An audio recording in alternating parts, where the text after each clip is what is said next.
my Lindsay.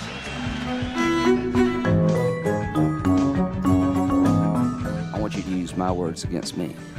If there's a Republican president in 2016 and a vacancy occurs in the last year of the first term, you can say, Lindsey Graham said, let's let the next president, whoever it might be, make that nomination, and you could use my words against me and you'd be absolutely right.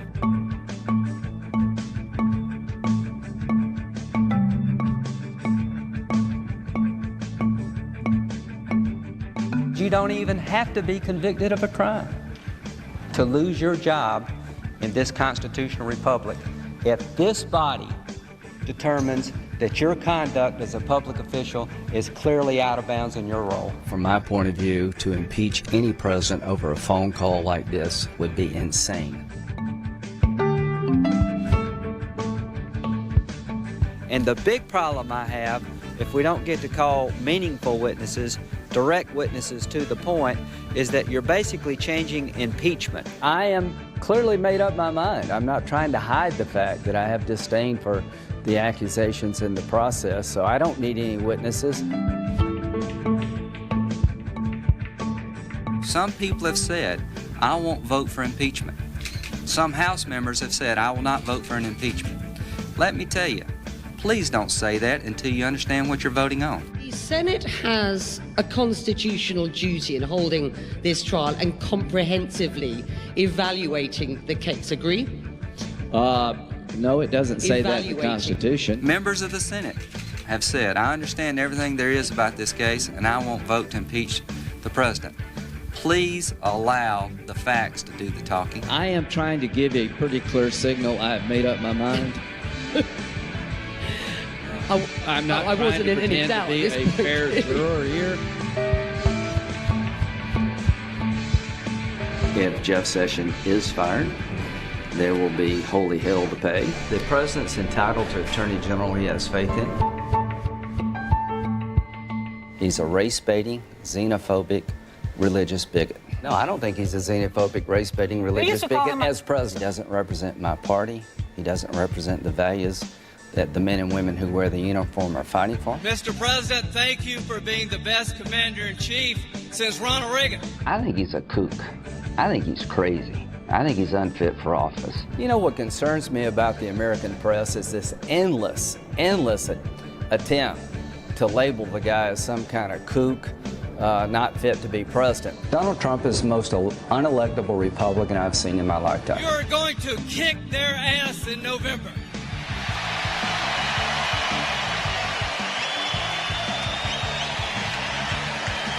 Oh, my Lindsay, my Lindsay.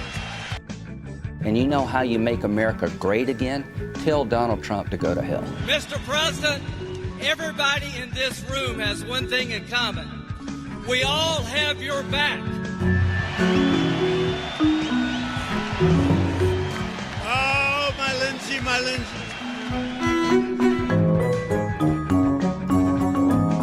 I want you to use my words against me.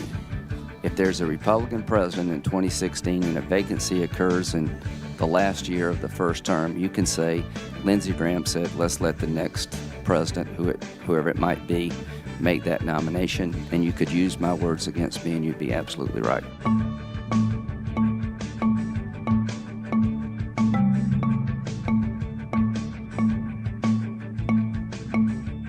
You don't even have to be convicted of a crime to lose your job in this constitutional republic if this body determines that your conduct as a public official is clearly out of bounds in your role. From my point of view, to impeach any president over a phone call like this would be insane. And the big problem I have, if we don't get to call meaningful witnesses, direct witnesses to the point, is that you're basically changing impeachment. I am clearly made up my mind. I'm not trying to hide the fact that I have disdain for the accusations in the process, so I don't need any witnesses. Some people have said, I won't vote for impeachment. Some House members have said, I will not vote for an impeachment. Let me tell you, please don't say that until you understand what you're voting on. The The Senate has a constitutional duty in holding this trial and comprehensively evaluating the case. Agree? No, it doesn't say that in the Constitution. Members of the Senate have said, I understand everything there is about this case, and I won't vote to impeach the president. Please allow the facts to do the talking. I am trying to give a pretty clear signal. I have made up my mind. I'm not I trying wasn't to in any pretend doubt to be at this a point. fair juror here.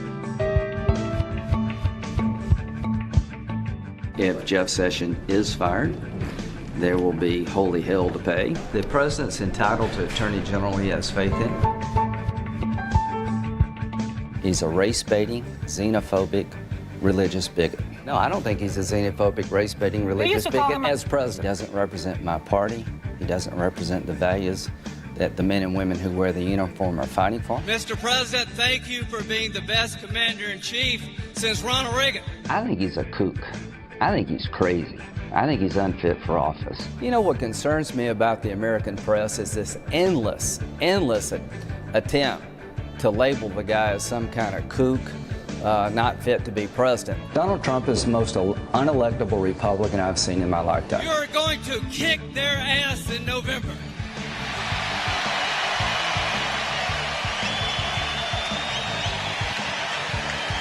Oh, my Lindsay, my Lindsay. And you know how you make America great again? Tell Donald Trump to go to hell. Mr. President, everybody in this room has one thing in common. We all have your back. Oh, my Lindsay, my Lindsay.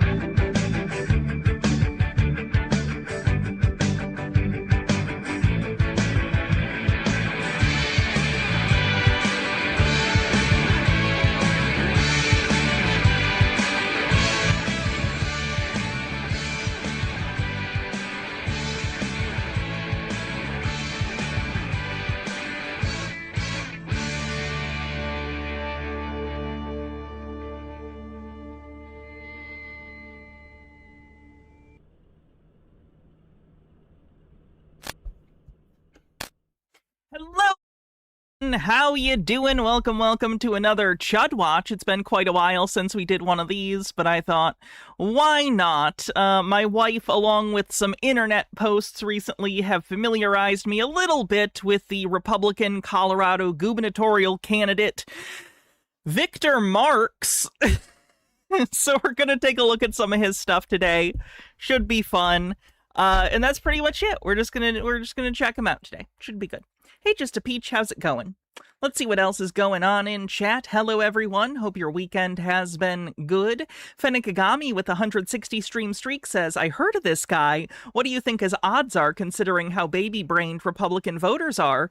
Voter Marx seems a tough sell for them. Also, rest in piss, Lindsay. You'll not be missed. Well, he won his primary. He won't win the governorship because it's Colorado, but he did win his primary. Republicans voted for him. So he won. What does that tell you about Republicans? Yay! Nearest Crow Hill, thanks for a 20 stream streak, says 20 streaks! Viva la summer streak, because I usually have to work when Hannah streams. Hannah, you are amazing. Keep doing what you're doing. Thank you.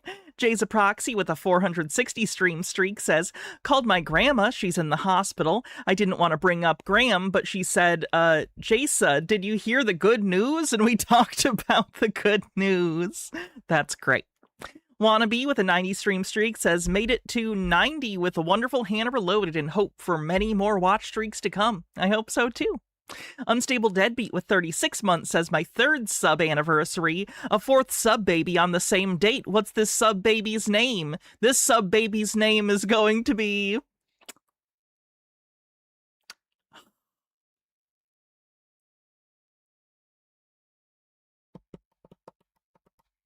Lindsey Graham, but they came out, so they're not fucked up and don't hurt people. That's the name of this sub baby. Izzy Apex says, woo, thank God for days off. Dr. Baja Blast, my wife, thanks for 185 stream streak. No joke, his father's name was Carl. It's even spelled the Karl Marx way. So funny. Any updates from Mitch? Hard to get updates from a dead man. Isn't it weird that, like, he's definitely dead, and we all know he's dead, and the people who are hiding it know he's dead, and we know they know he's dead, but there's just nothing anyone can do about it. We just have to be like, ooh, yep, guess he's not dead, because they haven't directly said it, even though he's clearly fucking dead. At least brain dead. Lady G Jr. True. Anyway, so let's I guess just jump into it. If you're on YouTube, do me a favor, hit the like button. I'd appreciate it. Thank you very much. If you want to support the stream, you guys know all the things: bits, memberships, subscriptions, super chats. You guys know. Also, we were going to do a patron and YouTube member stream today, but I'm not feeling very well. So what we're going to do is we're going to do them the next 2 weekends. We're going to do the member-only streams. So sorry about that today, but the next 2 weekends we'll get some member-only streams for you guys. Sorry about that. Anyway, I think that's it. We can jump into it. Cool beans. This is an interview he did recently. This was about a month ago. So let's go ahead and listen to it, and then we'll look at his YouTube channel, because he has a pretty active YouTube channel. Victor Marx, thank you for your time. Great to be with you.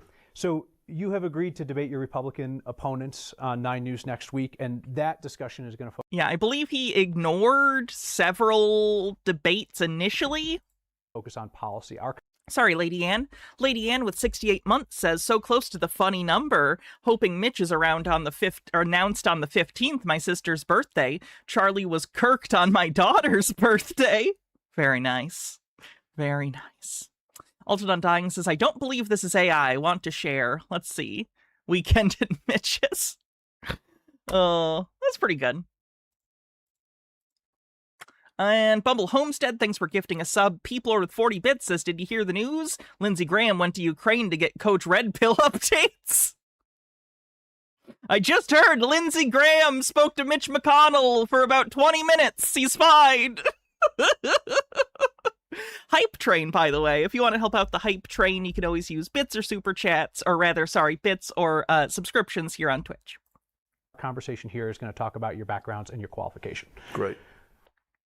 Unstable Deadbeat says, okay with me to postpone the patron stream tonight. Didn't sleep at all last night, so running on fumes at the moment. Anyways, we'll probably just pass out after this stream. Yeah, I've had a long weekend too.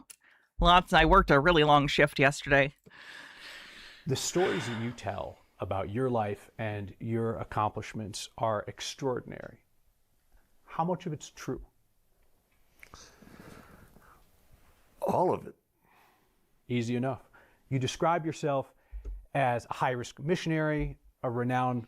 To be clear, he's been caught lying many times. He's that kind of person that's I don't know if I'd say compulsive liar, because he's doing it for purpose. He's doing it to self-aggrandize and to lend himself some air of credibility or badassery. And that's not really compulsive lying when you're doing it with that intent in mind, but you know what I mean. He's lying consistently. He has consistently been caught in lies that are attempts for him to make him seem badass or cool or righteous in the eyes of Republicans. It's very strange. He used to claim that he and his team or something had saved, like, it was either 40 or 400,000 trafficking victims or something, and he got called out on it, and he had to remove that claim from his website because it was just total bullshit. Yeah, I'm upping the video's volume. Medicated Person, thanks for a 5-stream streak, and Terradona with 100 bits says, now Lindsay can talk to Mitch until oblivion if they want. Martial artist, you're a ministry leader, you're a speaker, you're an author. Martial artist is not relevant to the qualifications. Do you guys remember when it was a joke on The Office 20 years ago that Dwight would, like, put that he was proficient in martial arts on his resume? It was a joke because... who cares? That's not relevant to the job whatsoever. And now here's a gubernatorial candidate for a state And it's on his resume. Harold Elbleman with 40 bits says, I made a drink in honor of Lady G. Demitasse of tiramisu liqueur with red velvet cold foam whip and chocolate sprinkles, all served on a needlessly butch lead crystal flower vase. Pronounced vase. Sorry, vase. I'll put a photo in the live stream chat if you want. Warning, my arm is in it. You can go ahead and do that. Didn't he also claim to have a girlfriend from Canada? What qualifies you to be the governor of Colorado? Well, I'd say first is, what are the qualifications to be governor? Did I hear about the Andrew Callahan lawsuit? I know it exists, but I don't know any of the specifics. The main one for me, you first got to care for people. You got to truly care for Coloradans. Because if it's just some type of job, it's going to be reflected in the way you run the state. I think it's reflected right now in how bad the state is. So, and then is Colorado bad? I've heard nothing but very good things about Colorado for the most part. I don't understand what he's talking about. It's a CEO position. It's not a What? It's not a CEO position. It's a governor. It's a governor. Holy shit, the government is not a corporation. These people are deranged. There's a reason we don't structure governments like corporations. Oh my god. He's lying, Hannah. Gasp, I'm shocked. Harold Elbleman with a 5-stream streak says, done. Thank you. 30 seconds left on the hype train. Legislator, and that matters to be able to build teams out, probably assign the right people in the right positions to help run the state. And that's one of the things I do well. I build out solid teams. One claim that you make as central to your life story and your accomplishments, to me, stands out above all of the others. And it's about saving women and children. Yeah. Your campaign website falsely claimed that you had rescued more than 45,000 women and children, and that claim has since been taken down. How many women and children have you rescued from captivity and abuse? Well, regarding... Why would you even ask that question? He's already demonstrably lied on it. Like, oh my god, journalism is shit. The question should be, given that you have already put out misinformation about your work in the past, why should the voters of Colorado trust you to be a governor who tells them the truth or who is honest about their policy positions when you have demonstrated yourself to be a known liar? Like, what the fuck? What the fuck? Hey, I know you openly lied about this before and we caught you out, but would you like a second chance to lie? What the fuck? Mr. Duck Sauce, thanks for a 7-stream streak, says this journalist must work for CBS with how trash it is. The 45,000, is that the number you're making reference to? Never did I ever say that I rescued 45,000 women and children. Was that on your website? Oh, it was, and it's your website owned by you, directed by you, that said that? You didn't say that on your website, even though you said that on your website? It's not your website? Who put that on your website? You hired someone for your website that just makes stuff up? Can we trust you to be a governor if you're hiring people that just do whatever and you don't notice? Obviously, that's not the case. Obviously, he was behind that lie. He's just a fucking liar. Full of shit. I'm so tired of these people. And I mean, I've been doing this for years. Our ministry website never claimed that. What are you talking about? It's documented. Again, the interview should stop here. You are lying to us. Here is the evidence you are lying to us. Here are screenshots of your website that show this. We're done. We are not going to give you the time if you're going to lie to us directly. Goodbye. End of interview. What the fuck? Why is it the news's job to give access to liars and con men to pitch to idiots? Our current campaign website doesn't say it. I think what happened, the best that we can see, is an independent contractor put together our first, website for the campaign, and then that individual inadvertently put rescued, and it was corrected as soon as we knew. So mistakes happen, I understand that. How many women and children have you rescued? We've never publicly given the number out. Right, okay, that's not what we asked.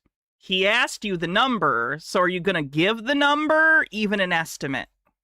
For security reasons, and we don't have For security reasons. There's no security reason you couldn't give a general number that has no identifying information of anyone. You're just full of shit. You're a con man. Need to. This guy's so gonna get a job on Newsmax after this. Say it's more. Or one of those other bullshit things. And I'm sure he's gonna do, when he loses, he'll do the whole voter fraud grift. He'll use that to parlay his way into some right-wing propaganda network where he'll be a talking head talking about how corrupt the system is and he should have won. Blah, blah, blah, blah, blah, blah, blah. More than one and less than a bunch. Our desire is to protect those that we have and our current network that's in place. So there's no benefit from us. Giving a number would put people in danger. Yes. How? How does the number put people in danger? I think if those that we've disrupted. Who are those that you've disrupted? Can you name a single organization? Can you name a single group of people you've actually, quote unquote, saved women and children from? Can we see any testimony from any of those women or children? Can we have any evidence that you've literally ever done any of the things you've said? Nefarious characters. It's a weird way to say that, but whatever, nitpicking. Organizations had the number, it would put us and our network at much greater risk than we are now. That doesn't make any sense. You certainly fundraise off of your ability to rescue women and children. In 2021, you said we're best known for recovering women and children from ISIS. You said to donors in 2022, your donation empowers us to rescue women, children, and the exploited. You said in 2024 to donors, your faithful support helps to set captives free. But you're saying that your donors and voters don't get to know how many people you've actually rescued. What I'm saying is people trust that the work that we've done, which we've documented throughout all the years. Okay, but what kind of documentation? You're not showing any right now. Do you have anything specific? What's the documentation? Just saying you did a thing, or evidence that you did a thing? Is sufficient enough so that we don't put either those we've helped or us in unreasonable. He's taken in money for a charitable organization for this, right? Could he not get investigated for fraud after this because he has very publicly made it clear that he's full of shit? Like, obviously not right now, because it would look like they're trying to fuck him over before the election. But, like, clearly he's doing illegal things here, in my opinion. So I kind of feel like someone should probably investigate his nonprofit. Danger because of it. It's when we say, our mission statement is to set captives free physically, emotionally, and spiritually. I understand that that's your stated statement. I understand that. You're a liar, though, so I don't believe anything you say. That's the problem. I think what I've always said is true. We're best known for rescuing and recovering because people, whether military or the special operations community or law enforcement, people who are in that realm have especially in the beginning, are shocked that we've been able to do some of the things that we've done. You certainly do use specific rescue numbers, though, when you feel that it suits your purposes. You wrote in February of this year, just last month our team rescued 43 children from the grips of evil predators. Where did that rescue of 43 children happen? In the U.S., and that was by, through, and with law enforcement, through a special operations. Can we talk to any law enforcement organization that you've ever allegedly worked with? Just get any of them to be like, yep, he worked with us. That was a thing. Gonna guess not, huh? And again, reminder, Republicans voted for him. He won the primary. Republicans fucking love voting for narcissistic lying con artists. I'm going insane. I'm going insane. I grew up with fucking narcissists. I feel like I'm in hell. Everyone just begging for abusers to be in charge of everyone. Oh my God, it's crazy. That we do with protecting children's innocence. Are you referring to Operation Northern Lights in Florida? Yes. Okay.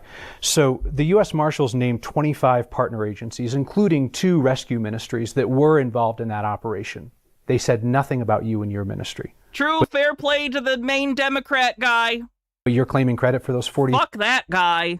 rescues? They didn't even mention you. Yeah, not credit, participation in what we do. You said our team rescued 43 children, and the marshals who ran that operation named 25 partners and never said a word about you.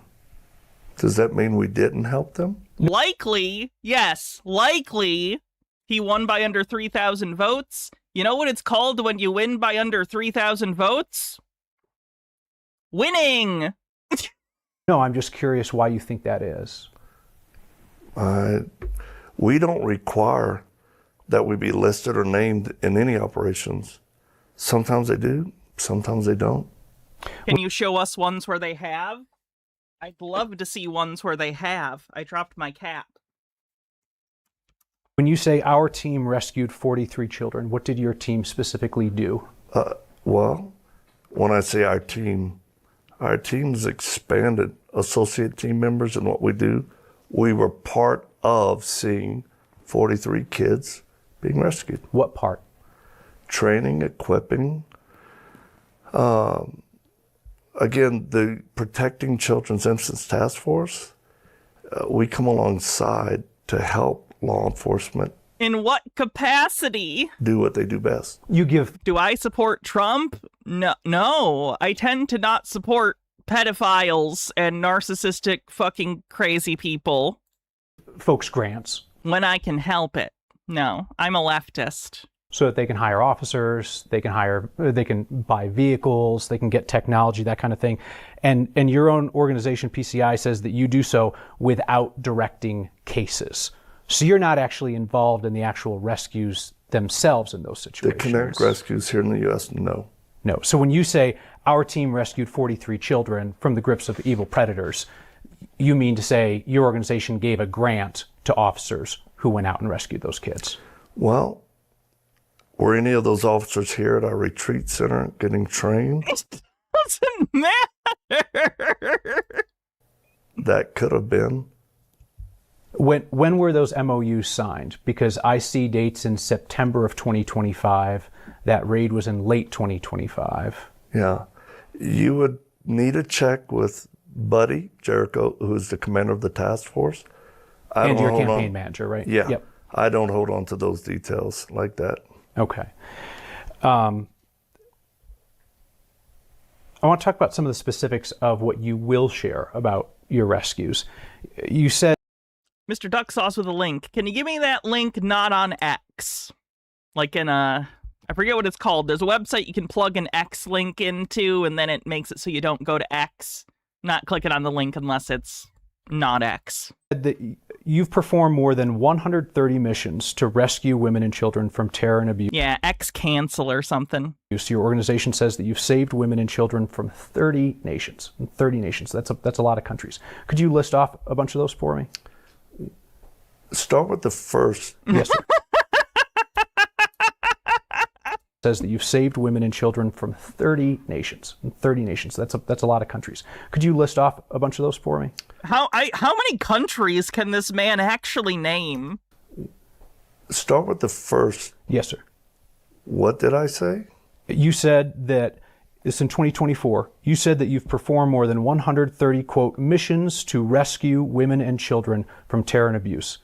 Is what you said factually true, that you have performed more than 130 missions to rescue women and children from terror and abuse? Where do you cite that? You said that on X on August 12th of 2024.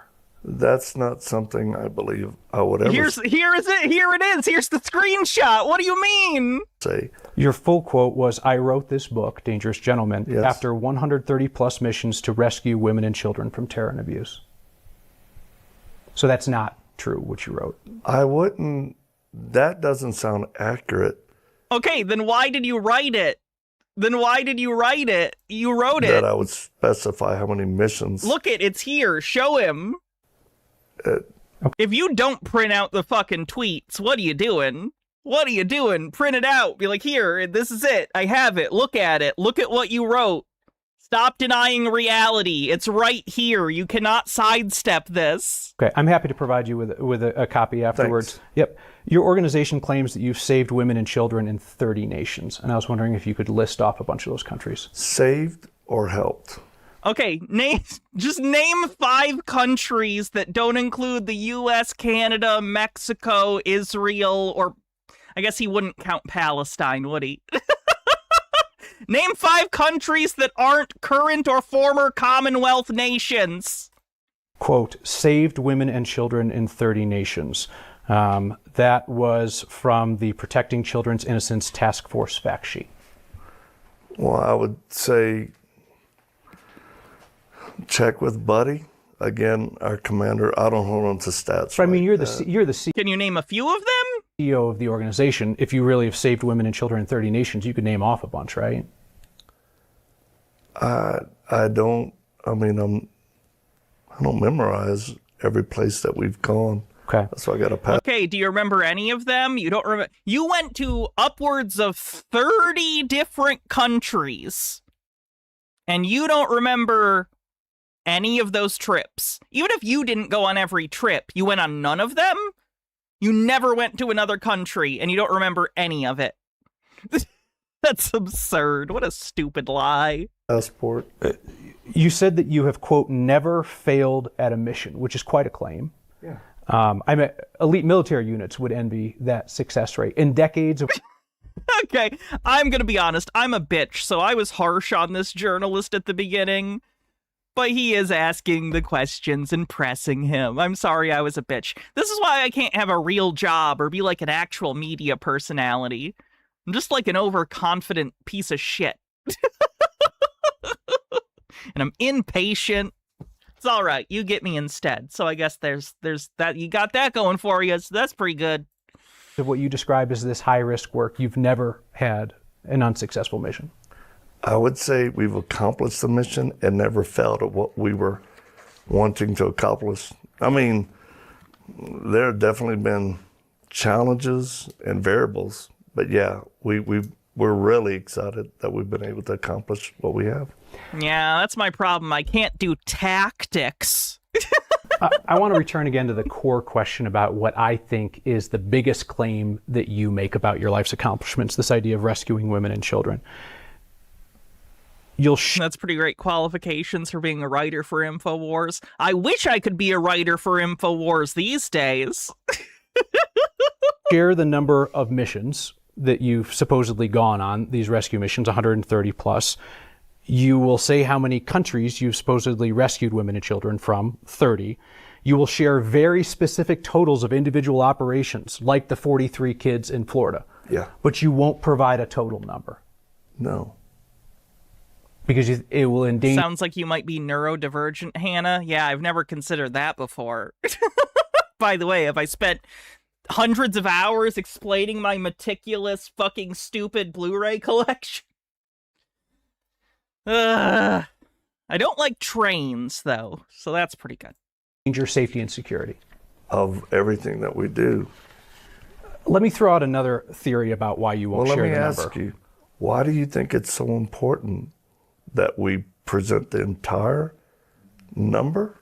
Because people don't trust you, and because you've presented an incorrect number previously, we would like you to clarify so that you can earn trust back.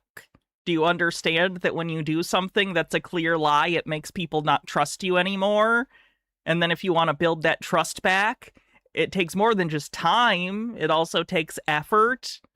It takes you, like, saying you're sorry and accepting that you did it, and then working to build trust over time.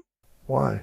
Or even just a ballpark, so that people have some idea if you're telling the truth and the scope of impact that you've had. Anytime somebody's running for public office and they claim to have done something, I ask them for proof, and in lieu of proof, I at least ask them for specifics. You have no proof, and you have no specifics. That's not true. You won't offer the specifics. Loads of people collect stuff, though. I know, I'm just joking. That's not my primary reason for thinking I do have ADHD. I would not be surprised if I am autistic. Online tests and stuff I've ever taken are always, like, very much yes, but I've never had an official diagnostic test done. What is the proof? And I really don't care, so I don't intend to. Unless I have, like, insurance at some point and a doctor's like, hey, you want to do this? Great. But I just don't care. Proof that you have rescued significant numbers of women and children. Well, I just walked you through our training center. You show me your own photographs. Yeah. Which are not proof of anything other than the fact that you took a photo with someone. What do you think is required of proof? I would even be willing to let you set the bar other than something that is simply, I verify it by saying it myself. I've heard you say the proof is a video I made, a promotional video I made. The proof is a photo I took. The proof is my book. You get that we can't rely. Lennon Cat says Kyle Clark is a treasure. Here's an under 2-minute clip from a previous debate where he grills a candidate on their drunk driving cover-up attempt. Oh, hell yeah. Mr. Lynch, yes. You resigned your position as House Minority Leader after your drunk driving arrest surfaced this year. And my question is not about what you did while drunk, which for anybody who missed it was speeding up I-25 at 90 miles for anyone who missed it. per hour so fast a trooper thought that you were trying to race him. Then you reached for your gun during the traffic stop. Whoa! You asked the trooper to call the state patrol's lobbyist. Then you asked him to keep the arrest. Yeah, he seems great. Of the media. My question to you is about what you did while sober. You did not disclose your drunk driving arrest to your Republican colleagues when they were considering you for leader and electing you. Yeah. What does that tell voters about your Yeah. And barely here. I'll turn him up. Well, thank you, Kyle, for that. I mean, I think this is a little bit of you guys being a little sore because you didn't catch this for, quite some time. This was all... I just think that you're upset that I successfully hid my DUI. Is that your comeback? Wow. Public knowledge, right? So I didn't disclose, I didn't hide anything from anybody.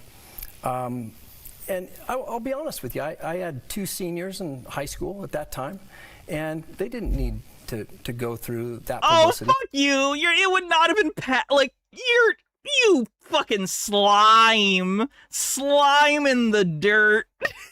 Using your children, like 18-year-olds, by the way. We're not even talking about, like, little children. We're talking about people on the precipice of adulthood. And you're like, no. I didn't hide my shameful DUI where I behaved like a crazy person to save my own political career. Obviously, I did it for my nearly adult sons. Gitara says, that's the same defense the police in the Afro Man case used. I also was not even elected to that position at that time. So, that was a personal decision. No doubt. I own that. That was a bad mistake. Should not have done it. Was it a mistake not to tell your colleagues when they were considering you for leader, knowing that you had something so big and embarrassing in your recent past? Yeah. Okay, I like this guy. I don't think so. I mean, this happened,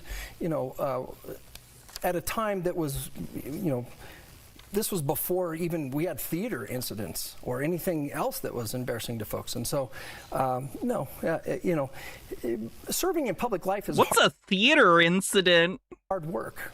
And, exposing your life to it is, a personal decision, and I chose not to. On you to verify your own stories, right? Like, who can independently verify that you have rescued significant numbers of women and children? Well, I think a video was just put out. We didn't ask for it, but... The promotional video with the people saying that you saved them. Who are those people? Where are they? How can we talk to them? How can we corroborate their stories? Well, I mean, they made it public. That's in Southeast Asia. But I can tell you this, without reservation. Okay, no, people don't trust you. Again, your word doesn't mean anything unless you're like a crazy Republican who just trusts people based on their political affiliation. You are not trustworthy. Your word doesn't mean shit. I have no need to prove to anyone what we've done over the last many years. This is more bloviating. Again, you're just blowing smoke. Okay, cool. You're saying all this. Because we know. Like, has he just gotten away with the grift for so long, he can't imagine people actually asking for evidence of his claims because so many people have just believed him based on his confidence alone? What we've done. People believing it or not. Mr. Ducksaw says, you, Hannah, you say you don't like anime, but we found your off-screen personality does. Do you lie about your Blu-ray collection? No, I don't lie about my Blu-ray collection, unironically. That would be too far. I can get into a character and say silly things on the internet. I could never lie about my most important material possessions. If my house burns down, I'm gonna throw myself onto the burning inferno so I can go with my discs. It has no bearing on our work. Let me throw out another theory and you can tell me. You think most people are more credulous? Here's some advice. Never trust anyone about anything ever. What you think about it? Independently verify claims, no matter who makes them at any point. Okay, that's unhealthy and not practical, but don't believe things just because, okay?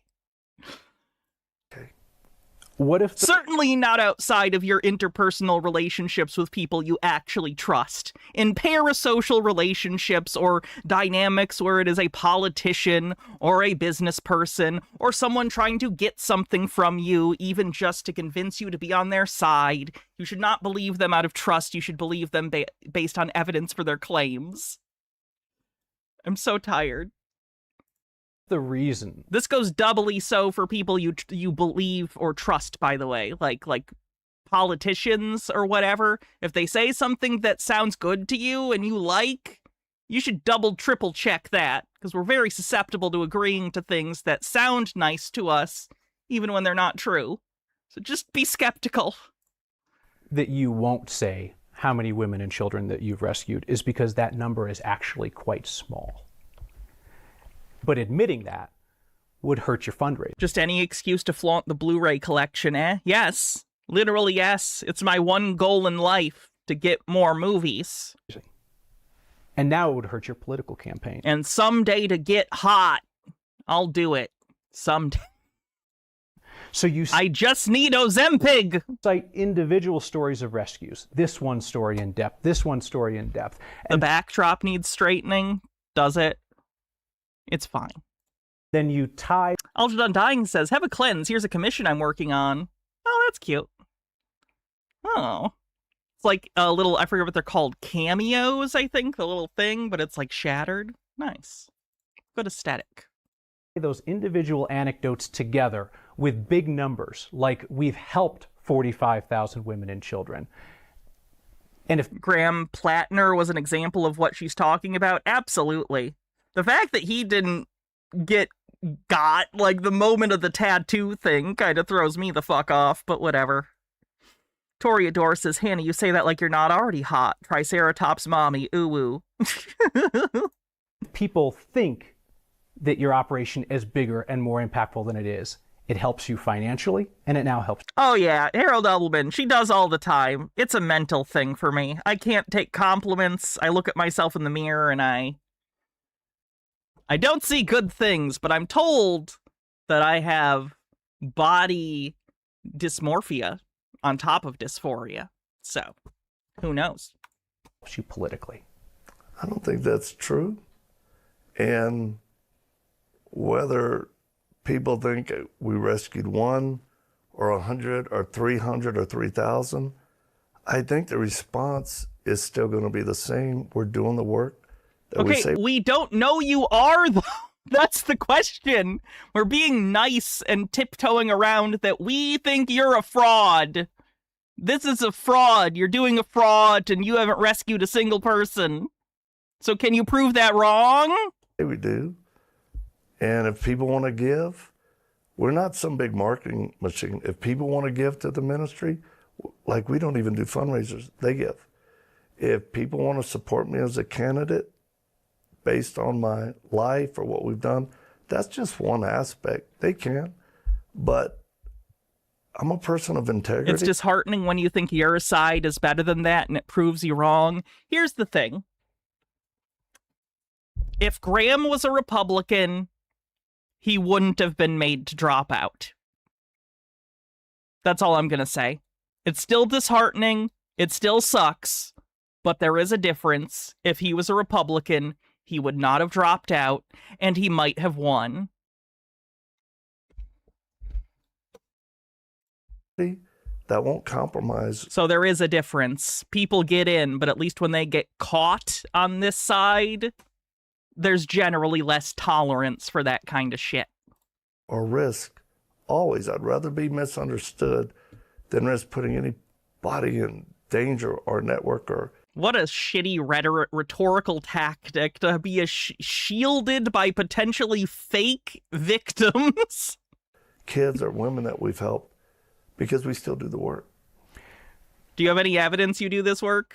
I want to talk about other claims that you've made about your life. And a lot of your life's work is centered around and motivated by childhood abuse. Mm-hmm. That your oh my God, the claims he makes about his own childhood abuse are fascinating.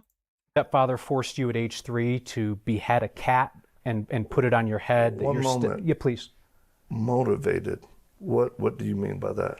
Meaning you seek to help children because you were hurt as a child. Yep. Is that fair? Yeah, fair. Okay. What did he think he meant? So you've talked about how your stepfather forced you at age 3 to behead a cat and wear it on your head.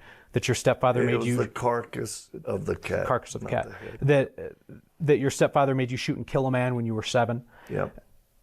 I heard... To be clear, the police department... if you need this clarified, the police department in the area he grew up in have claimed there's no disappearances around that time or anything. They've been questioned about this. There is no evidence that his stepfather ever had him kill anyone. This is likely made up bullshit, just like his other stories. More than a decade ago, you refer to those claims as... Does this guy have a chance in hell, or is he basically a joke? I mean, he is the Republican nominee, so they did vote for him in the primary. It's not likely he wins in the general, no. Unprovables or non-provables. Yeah. What did you mean by that? And how should voters now assess claims that you acknowledge can't be proven? But frankly, the world is fucked up and stupid, so who knows? Yeah. Well, I think people who've been abused will best understand this, that horrible things happen to children that you can't prove. And those are the things that actually, I think, hurt a person worse, because you want... How does this guy feel about the Epstein files? To be able to have justice brought on your abusers. For me, those acts were done without the aid of other people that could help me collaborate it. And I was a child. So me working through it my entire life, I mean, there were definitely what I would say the horrible results of abuse that I wish I didn't have to deal with as a kid and a young man. The total amount of Republican primary voters for all 3 candidates is around the same for voters of Weiser, not including Bennett or write-ins. but I did. So the people that understand it most are those who've suffered abuses where, again... Pretty sure he believes in a lot of illogical and contradictory things about them. That makes sense. We are going to, after this interview, take a look at his YouTube channel, by the way, to get more directly from the source. Was it videoed? Were there pictures? Back in the 60s and 70s, not so much. Sure, nobody expects you to prove it. I guess, is there a part of your life story that can't be scrutinized, or is it all fair game for people to look at? It's all fair game. Okay. Yeah. Your claim that your abusive stepfather forced you to kill a man when you were 7 years old, is that the only person you've ever killed?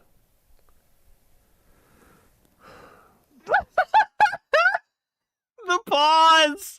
The pause! Only person you've ever killed. You know, I'm gonna be honest. I've never killed anyone. Sorry, everyone. I'm not that exciting. I've never killed a person. Not yet, at least. So I guess I don't know. But I would like to think if I got into killing people as like a hobby or something, or a part-time job, I'd remember the people I killed, right? At least a rough number. Like, you don't even have a number before you stopped counting. Like, even if you were like, oh, I got to like 19 and then I stopped counting. Nothing? Either say, yeah, just the one, or say 5, or 6, or 0. Don't act like you just, like, can't remember how many people you've killed, because that's crazy.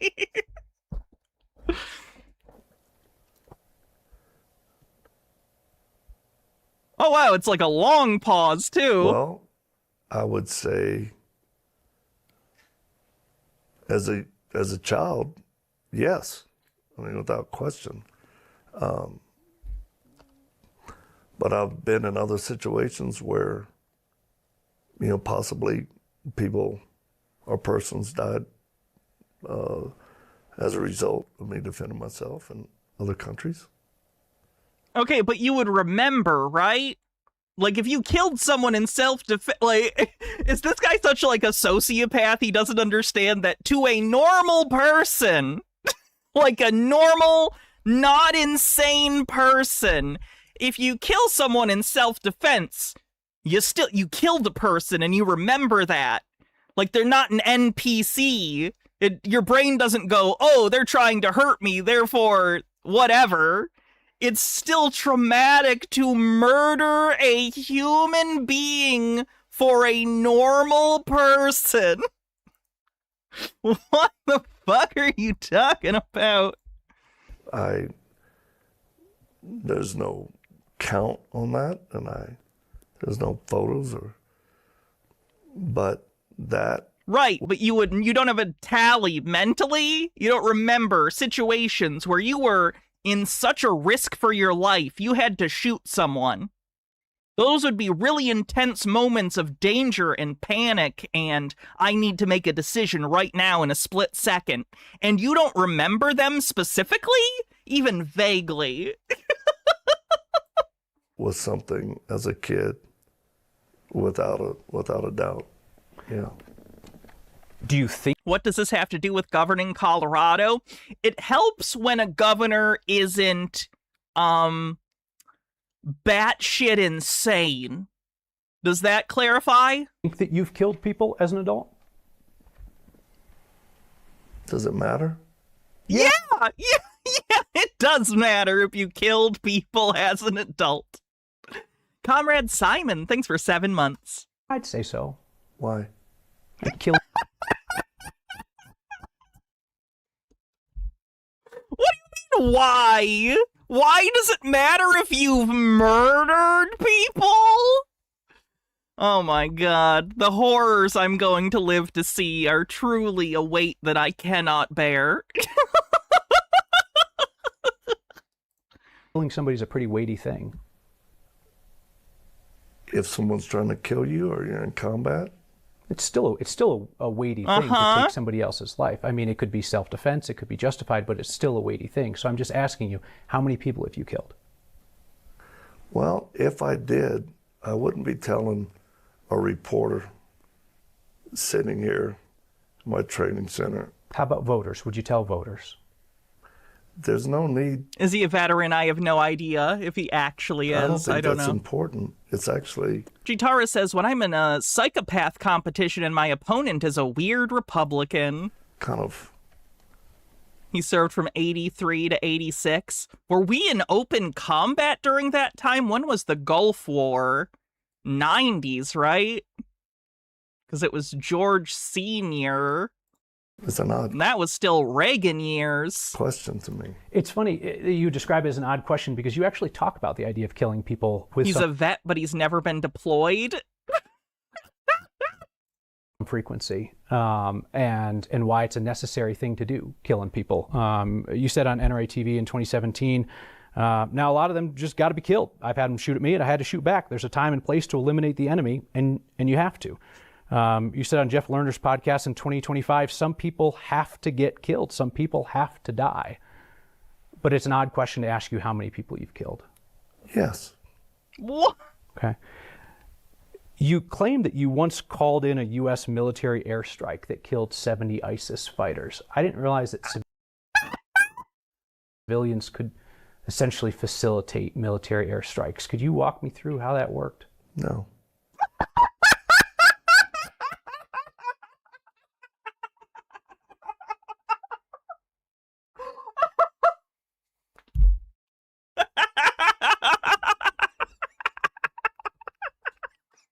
Hey, we caught you in a pretty crazy extreme lie. You wanna justify that? Nah.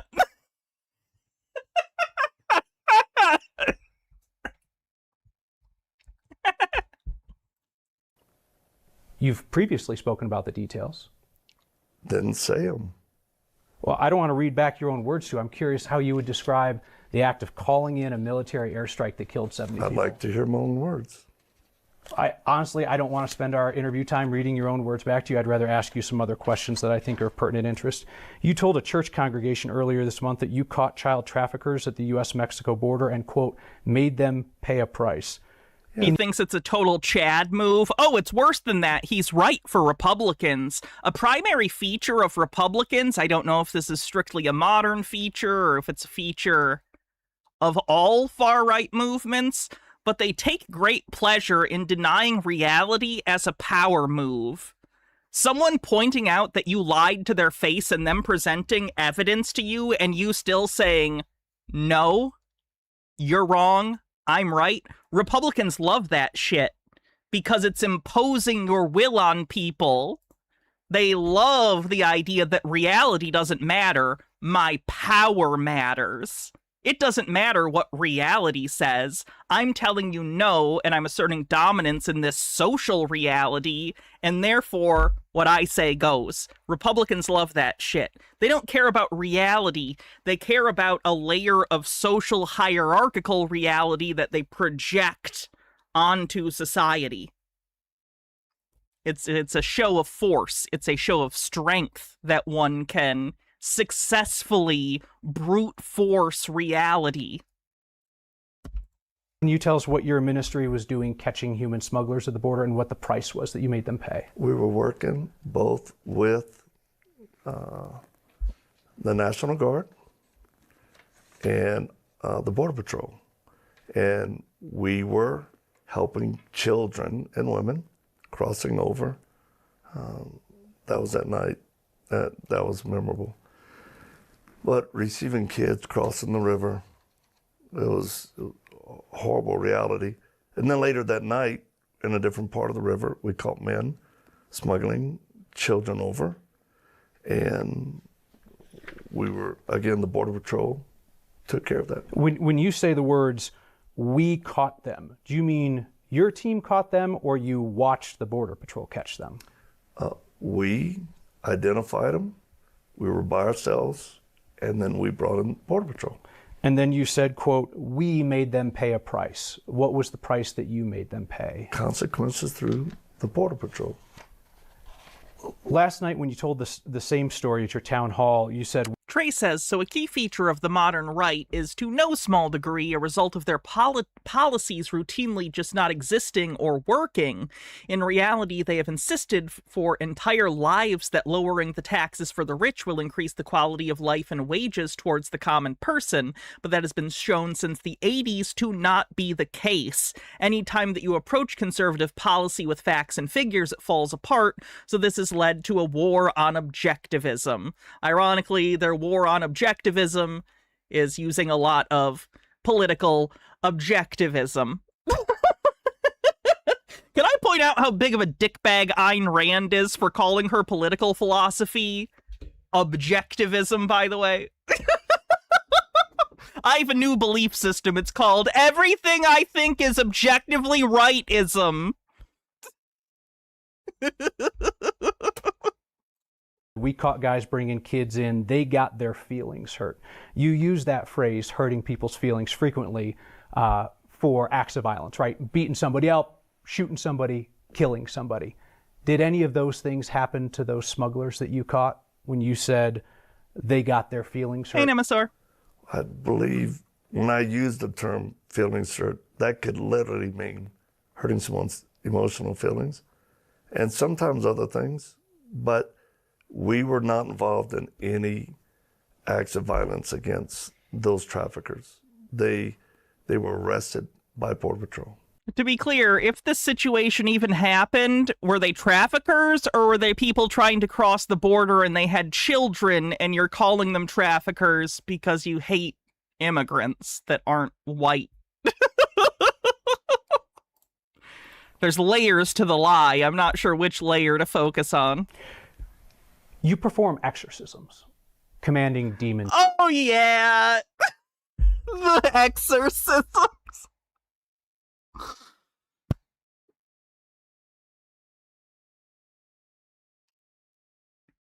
I think the American experiment would have been a lot more successful if it wasn't founded by a bunch of really wacko religious zealots. Just a thought. They should have. I wish they had stayed Dutch, is all I'm saying. Those puritanical fucks, you should have stayed Dutch. I hate you. To come out of people. Can you explain to me how that works? Upset because your children liked wooden shoes. Unstable Deadbeat with 100 bits says, this guy is the gift that keeps on giving. When you say I perform exorcisms. Yeah. You described yourself as a quote-unquote reluctant exorcist. Right. Yeah. Describe to me how your exorcisms work when you command demons out. Well, that, or the grift that keeps on giving. That's pretty good. That's a joke, the way I say that. But Hannah, those Dutch folk were too nice and accepting. Of course they have to be accepting. They're always going around sticking their fingers in dykes.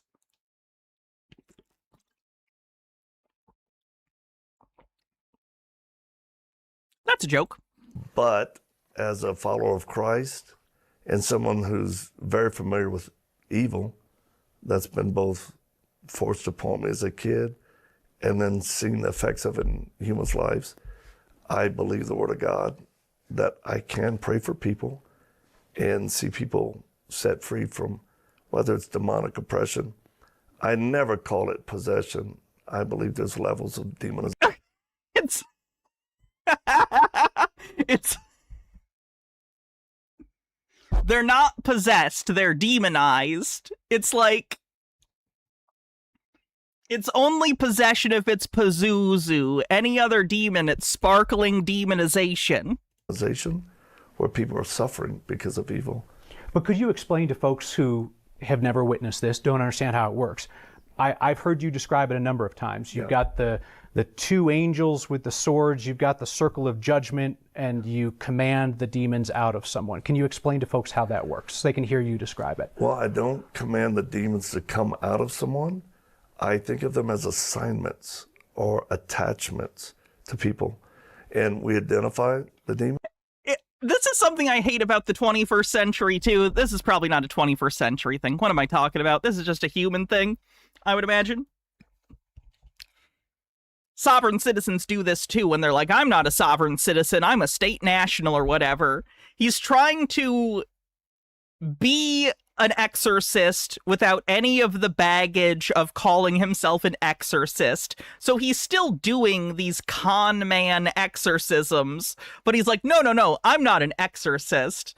These are just demons, and I'm just working on them to get them out of people. You're describing exorcism. You're just calling it something different because you know that people hear this guy does exorcisms and they know that's fucking crazy. Overthought says possession is 9/10 of biblical law. Not to be this person that brings up Orwell and everything, but like it's basically newspeak, right? It's we're trying to recode the symbols into different words so that it feels less weird to do the actions, even though ultimately the connotation of the word is the same. It's just not as attached to the new word.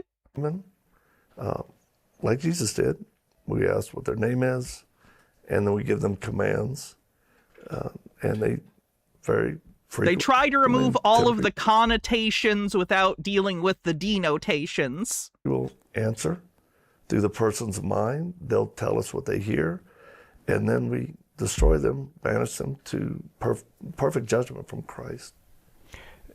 You also perform these exorcisms by phone. Are those just as effective? They are. You claim to have cast demons out of a number of people, including... You think Alexander Graham Bell knew he invented a holy device to cast out demons back in the day? Your friend and the late conservative commentator Charlie Kirk. Why did the price of VCR cleaner drop 12%?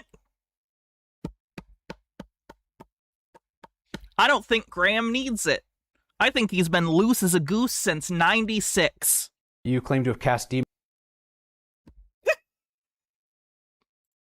out of a high-ranking Pentagon official and other celebrities. If you're elected governor, would you continue to perform exorcisms while governor? Well, let's make sure we get this. He likes the head buzz, though. That's right. It's not casting demons out of people. It's breaking strongholds, which are evil, oppressive. I mean, I think there are people out there that suffer tremendously because of evil. And I would never stop praying for people. Can I ask an ignorant question? You're going to say you've asked 13, but no, here's my question. When you do command the demon at the end of the retooling prayer, the demon stays inside the person? I'm not saying the demon was ever inside the person. Assigned to the person? Yes. Okay, thank you for clarifying. That's the issue, is that they're not inside the person, they're just like attached to them. Fine, so assignment or attachment. Okay.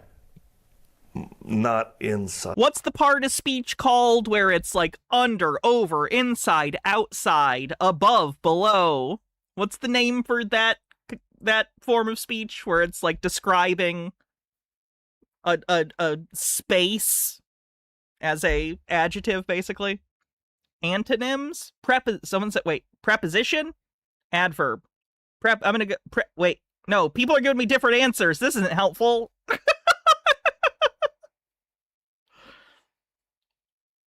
Most people are saying preposition, so let's go with that. Side of a person. Where does the demon go at the end of the exorcism? We send them to the footstool of Jesus Christ, who we believe is sitting at the right hand of the Father, who then absolutely gives them perfect judgment of what happens. You don't charge for the exorcisms, right? No. Okay. But they were part of the how-to guide that was available on your website for $99, the Spiritual Warfare Guide with battle tools and resources. It's no longer available on the site. Well, I think that's a film, and it's always whatever we You can remember it's a preposition because it's about the position. Makes sense. Posted with that was... Now someone else is saying it's not preposition. I don't know who to believe anymore. You can pay $1.99. I'll look it up right now. Now we gotta stop, because I need to know this.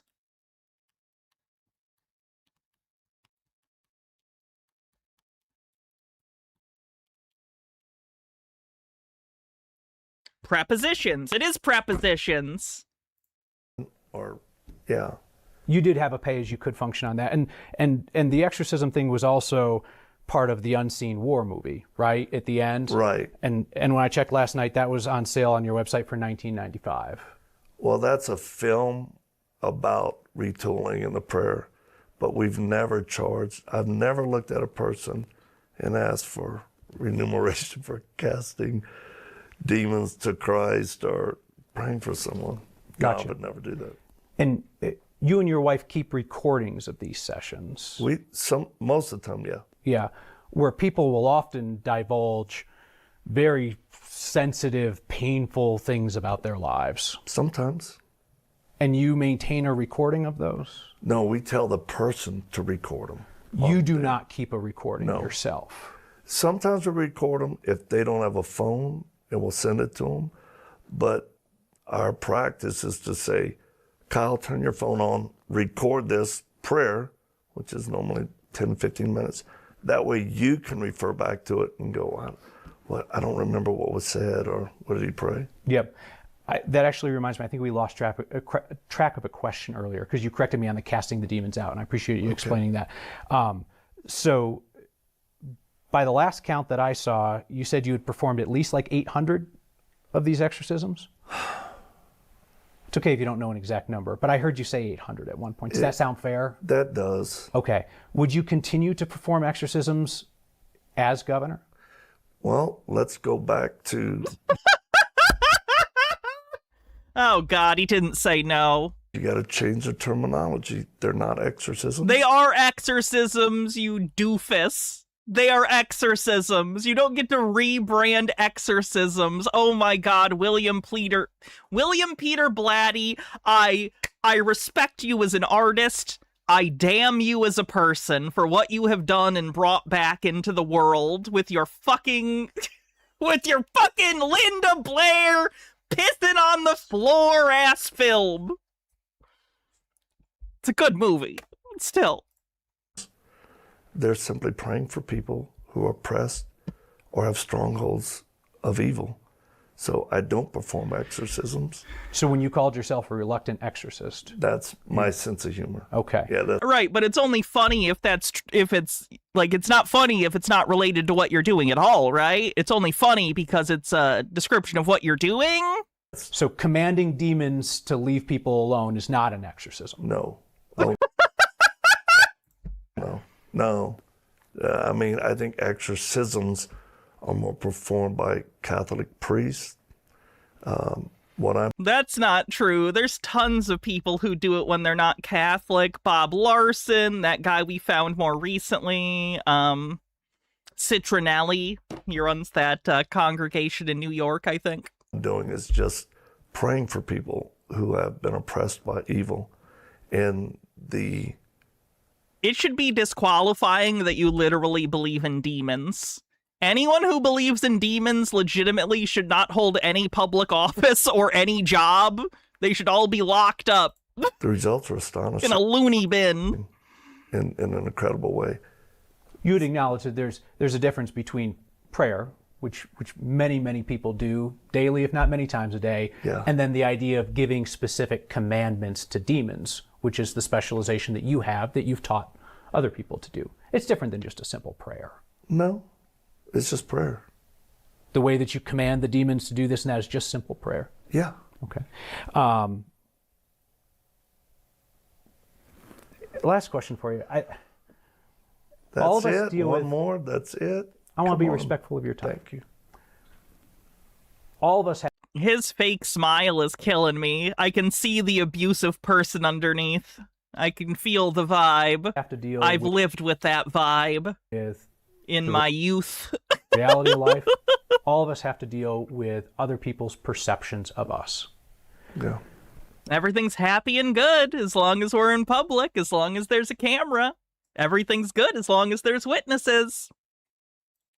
Do you understand why... You know the vibe if you know the vibe. So many of your critics think you're a con man. No. Don't have the slightest idea why they would think that. I wouldn't say the slightest idea, but I don't know how they justify taking in a position that I'm a con man. That doesn't resonate with me at all. Some prefer the word grifter. I had to look it up. How did I get the creepiness down so well? Crazy. I just did my dad. I just acted like my dad. Sure. No. When you looked it up, didn't seem like you? Not at all. This is not unique to you, certainly. You don't seem to hold your critics in high esteem. Depends on what they're being critical about me. Do you think any of them have good points? Depending on what are they criticizing me about. Yeah, that's the question. Hiding the number of your rescues? No. Okay. Victor Marx, I appreciate your time. Thanks for having us here. Well, thanks for coming here, Kyle. Appreciate it. Yeah, thank you for your time. You bet, man. All right, I respect that reporter. I'm sorry I was a reactionary, impatient little shit at the beginning and I said snarky things about him. He's based. Okay, let's look at the guy's stupid channel. His top videos are all him disarming people. You know this really bad advice that, like, con artist, martial artists do, where they're like, oh, watch me snatch this gun, which is something you should never do in any situation, but they want to look badass, so. Look at this shit. Click, click, click, you're dead. Click, click, click, you're dead. Click, click, click, you're dead. Click, you're dead. See, he had time. He had absolute time to fucking shoot you in the face. All of these demonstrations are entirely based upon knowing the person isn't going to shoot you because it's not a real situation. You had plenty of time to get shot. Is Bob Larson Protestant? Yes. Gun up. Click. Again! Oh. He has multiple of these, by the way. And so this is the technique I do. I have them put a gun in my head, the hammer's back. Click, click, click, click, click. And then I tell them, pull the trigger before I can do my karate thing. What's up? You gotta warm up there for a second. All right, that's it. Oh, okay, so you pull the trigger. This is they're showing this to children, too? Do you know what the answer is when someone puts a gun to your head and says, give me all your money? You give them all your money. That's the answer. The answer to, I have a gun, give me your money is, here's my money. The answer is not, I'm gonna fight you. You will die. Your money is not worth trying to fight off someone who is desperate enough to point a gun at your head for your money. Do not do this.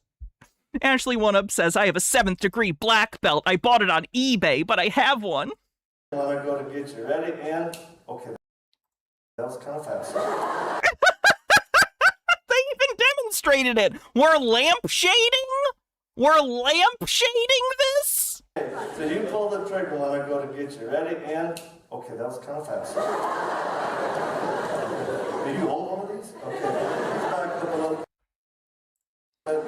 Let me try a fancy kick. Here we go.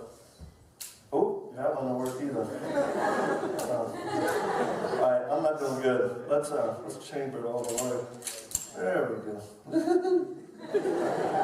Yeah. Oh, please, just don't hurt me back up. There was plenty of time for you to be shot, sir. Oh my god. I distracted them by adjusting it, and then half a second later, I went for it.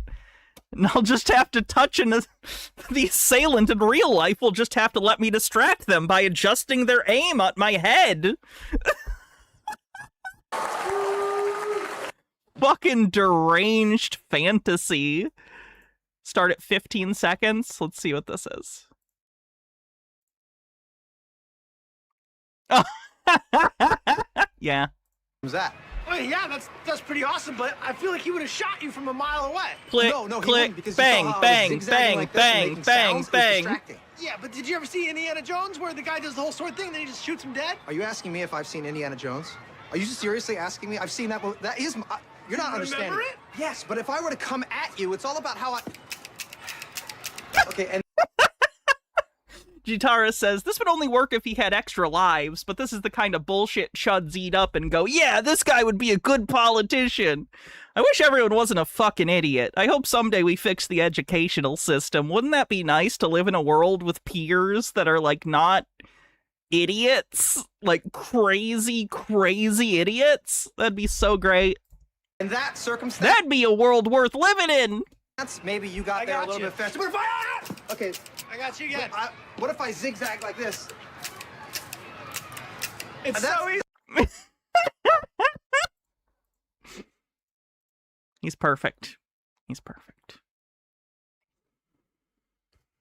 Double gun disarm. Oh my god, he did one with his wife in an elevator. Look at how badass he is, guys.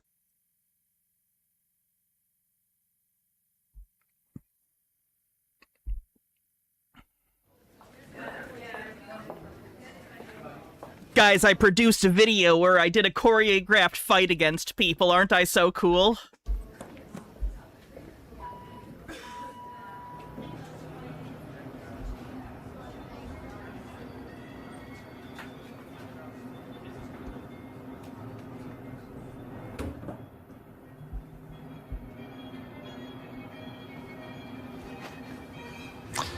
One floor.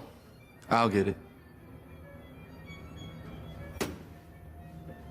Give me your money and the lady too.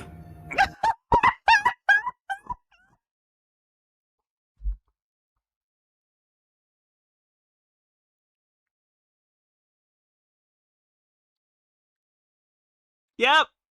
That's how life works. Buddy, you can have the money, but I don't think you want the lady. Really? No, honey, that's not what I meant. No, honey, I wasn't meaning that in a derogatory. No, I'm sorry. What do you think this is, a joke? I said give me your money. You sure this is what you want? What do you think? He's got it included. It's this one thing. This one thing. He thinks he can disarm people with guns. Of course he has to do it in the video. It's his one thing. It's like he's like gone through this fantasy a million times of him being in some situation where someone is robbing him and he's just going over this fantasy over and over. I gotta grab the gun, I gotta grab the gun, I gotta grab the gun. It's like he's compulsively reliving this fantasy, this like self-aggrandizing fantasy, like compulsively. Doesn't seem great. We are on a treasure train. If you want to help support the channel on Twitch, you can always use bits, subs, or gift subs. He did the movie thing.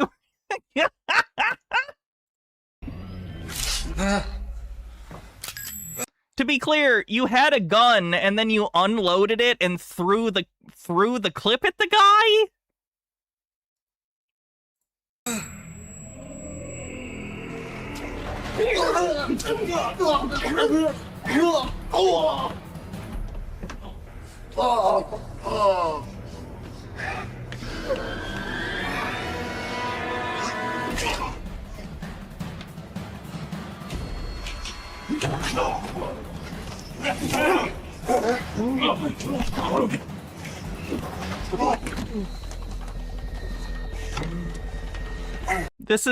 This is the opening scene of a documentary he did on his own life titled Victor Marx, When Impossible is the Only Way.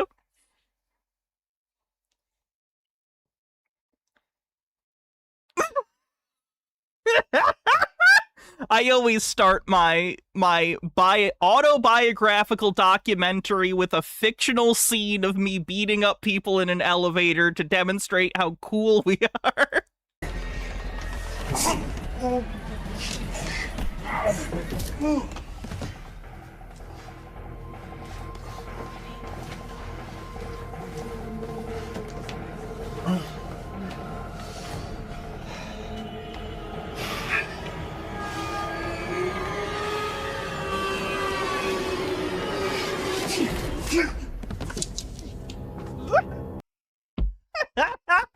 It just knocked him out. Okay.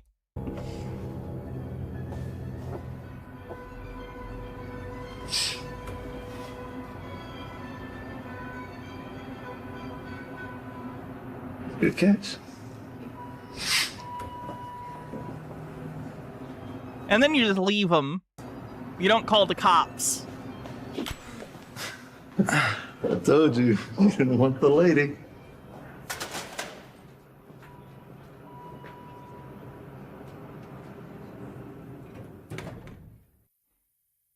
Jesus Christ. That's something. Oh my god, look at how many times he's done this shit! They say... The title of this is Victor Marx's eyes go all black during gun demonstration in the zone. Yeah, but this guy's looking at me smiling saying, you ain't gonna do it. So I warm up first.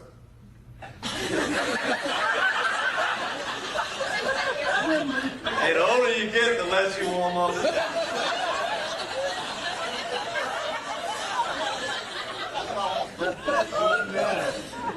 I said, look, you just pull the trigger the moment you see me move.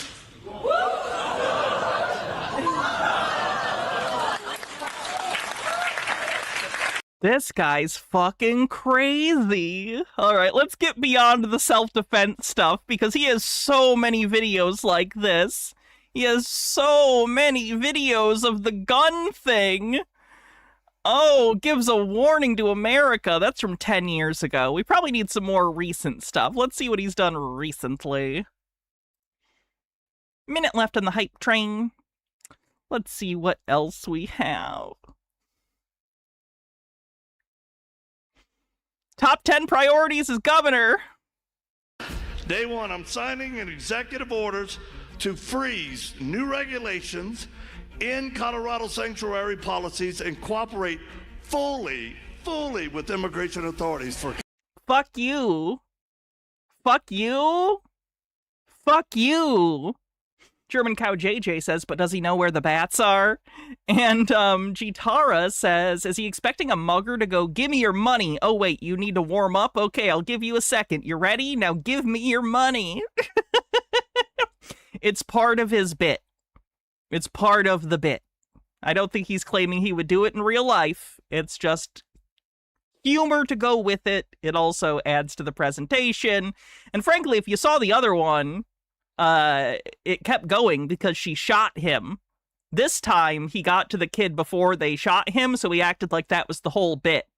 It seems like when they shoot him and show that he cannot successfully grab the gun, he just treats it like a joke and part of the bit until he is capable of doing it successfully once, and then he acts like, that was the real time I was trying. So it looks like he's always successful, when in reality it seems like there's multiple failures a lot of the time, but he treats the failures as jokes, so only the success registers to people.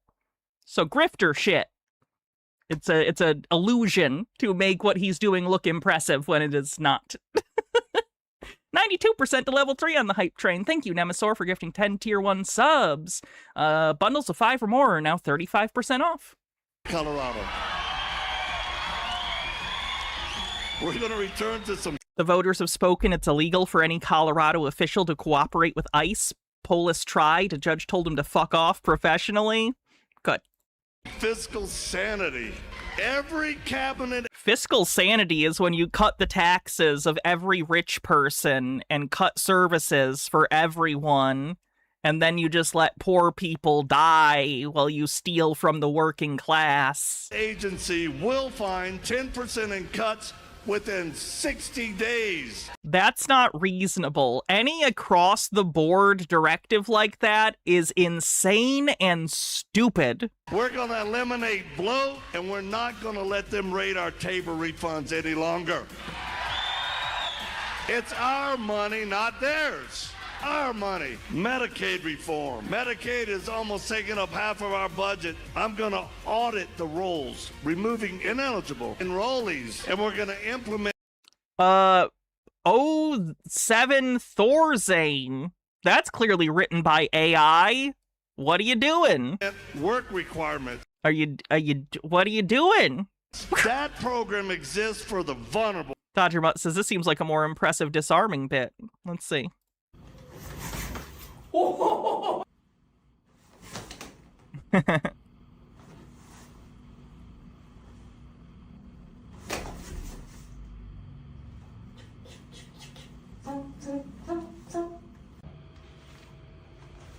Funny. It takes longer than 60 days to perform proper audits of government programs. Yes, but Republicans are stupid idiots, and they think that there are simple solutions to every problem.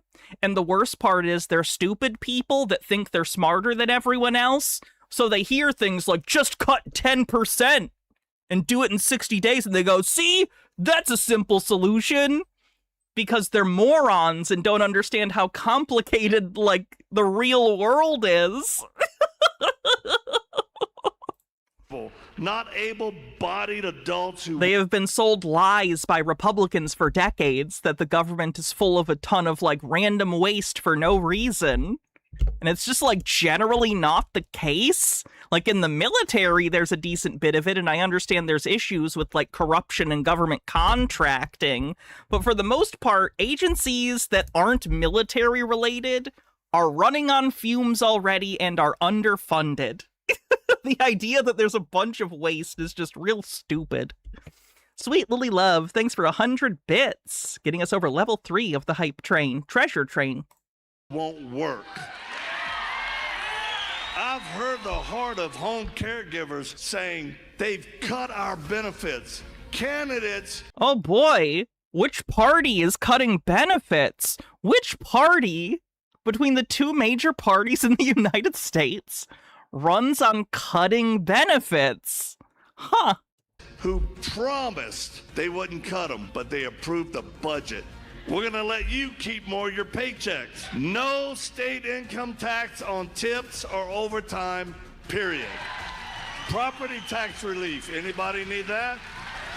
I'm capping annual increases at 2% for homeowners, and I'm going to freeze property taxes entirely for seniors who've earned their home and paid for it. Why just seniors? I hate it when old people get shit because they just vote and young people are dumb assholes. We're gonna... You're old, you vote, so old people get random shit. Woo! Back the badge. We're ending catch and release. We're gonna restore sentencing integrity. We're gonna create law enforcement support officers. So we're going to cut taxes at the same time you intend to put many more people through the legal system and many more people in the prison and jail systems, which is going to cost more money. So you want to spend more money on the budget and get less income from taxpayers. That always works out. Office inside my governor's office. School choice. It is time for the money to follow the kid. Whatever a parent wants to do, homeschool, charter school, vocational school, public school teachers, they're overworked, they're underpaid. Full transparency into what your kids are being taught starting day one. Full transparency. Fun fact, you're probably too stupid to understand what your kids are being taught. Go away. Parents are gonna I'm sorry, this show has given me such a low opinion of the average American. I think everyone is so goddamn stupid. And I think pretty lowly of myself, too, so that's saying something. In charge of their own child's education. We're going to get a public dashboard. It's time for them to stop with their radical ideology and start teaching our kids... The radical ideology that, you know, people exist that are different from them. We can't allow that. Reading, writing, arithmetic. We're going to get it done. We got to help our children. I got two more for y'all tonight. I'm going to protect our water. Is he actually against AI data centers? Because that's pretty good, even though he's a weird lying piece of shit. Standing up a water security task force. that's going to be led by farmers and ranchers. Oh no, does he think that the government is like secretly getting, no, okay, so is he not talking about data centers? He's talking about like some crazy, like they're putting chemicals in the water to make the frickin' frogs gay. I know that's maybe a bad example because atrazine poisoning like was a thing, but like, feels less like he's talking about data centers and more some kind of like liberal conspiracy thing? Like the liberals are putting fluoride in the water. You know what I mean? To make your kids vote for... I almost said no, I can't say that. Yes. Not lobbyists. Last thing for tonight I'll share is infrastructure. Infrastructure that actually works. Oh, is it infrastructure week again? I'm going to do a full audit on CDOT. Hey, zero pork, fast-tracking permitting for energy projects, and that radical ideology that's kept things stalled up for years. What radical ideology? Like, he's not even specifying anything. Buzzword, buzzword, buzzword. Hey, have I scared you enough yet? We'll pay out miles made, not meetings made. We got to get our roads better. These people are not putting the money where there should be. This is hard work. I'm counting the cost. This is not something that we would step in lightly. That's why you need a fighter. You got to have a fighter. We have to. Not someone making it. Thanks for the hype train, everyone. Promises. It's going to be hell up there, but we've been through it and we've lived it, and we ain't afraid of it one bit. I'm here to serve the people, not politicians or lobbyists, and not waste or fraud.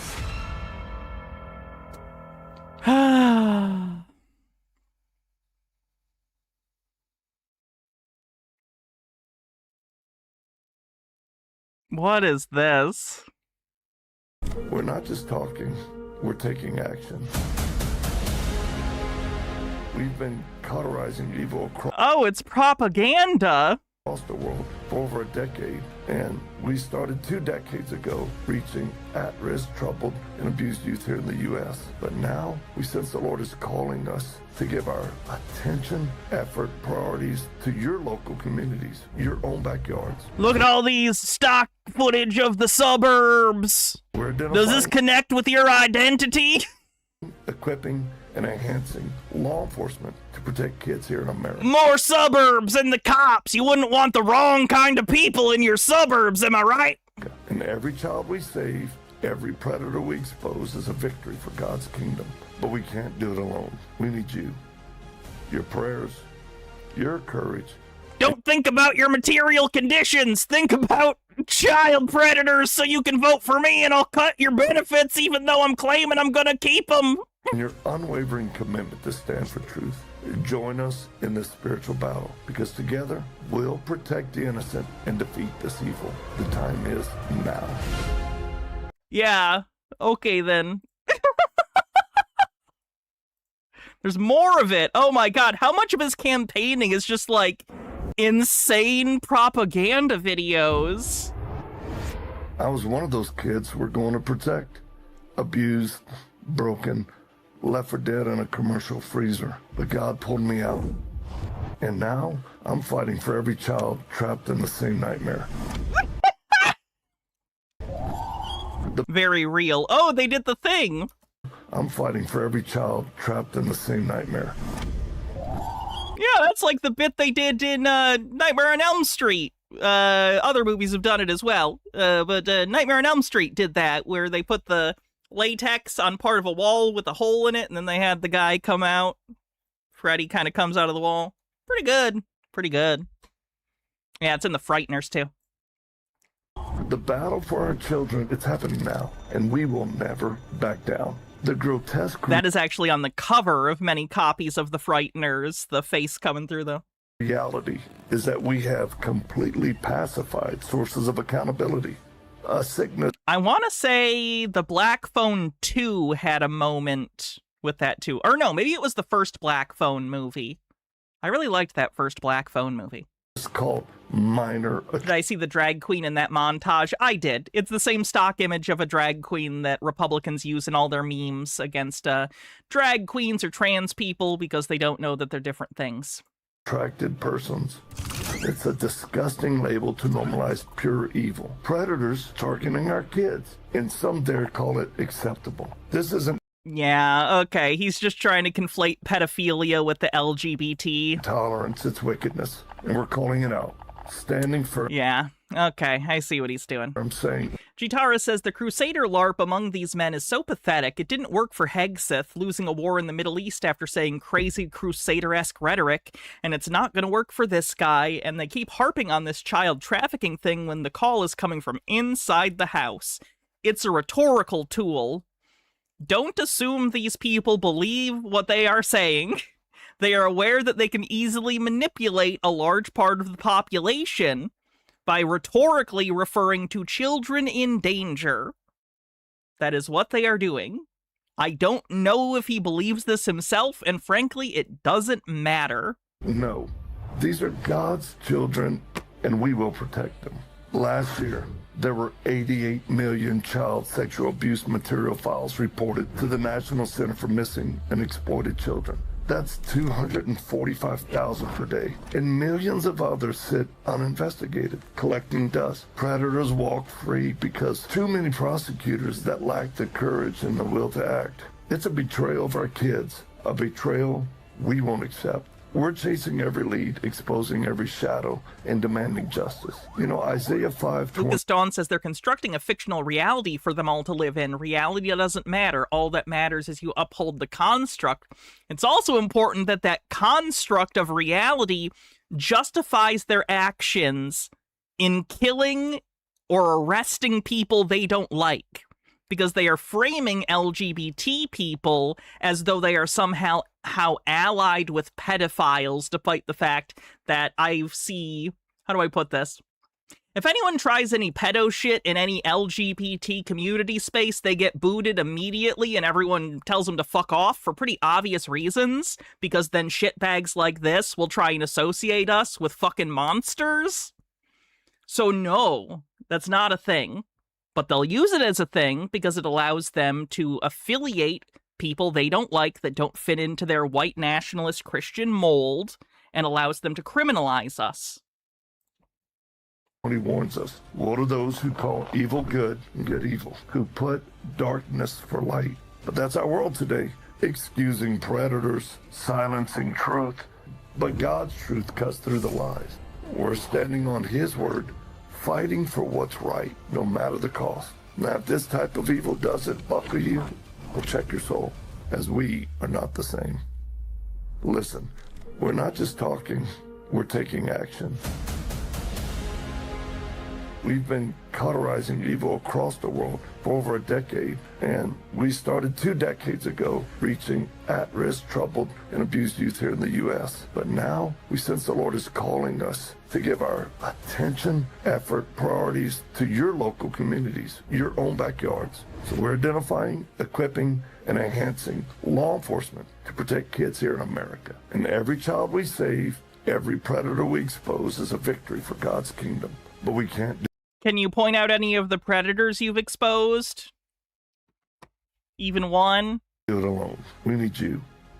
Your prayers, your courage. How funny how all of this is stock footage because he doesn't do anything. And your unwavering commitment to stand for truth. Join us in this spiritual battle, because together we'll protect the innocent and defeat this evil. The time is now.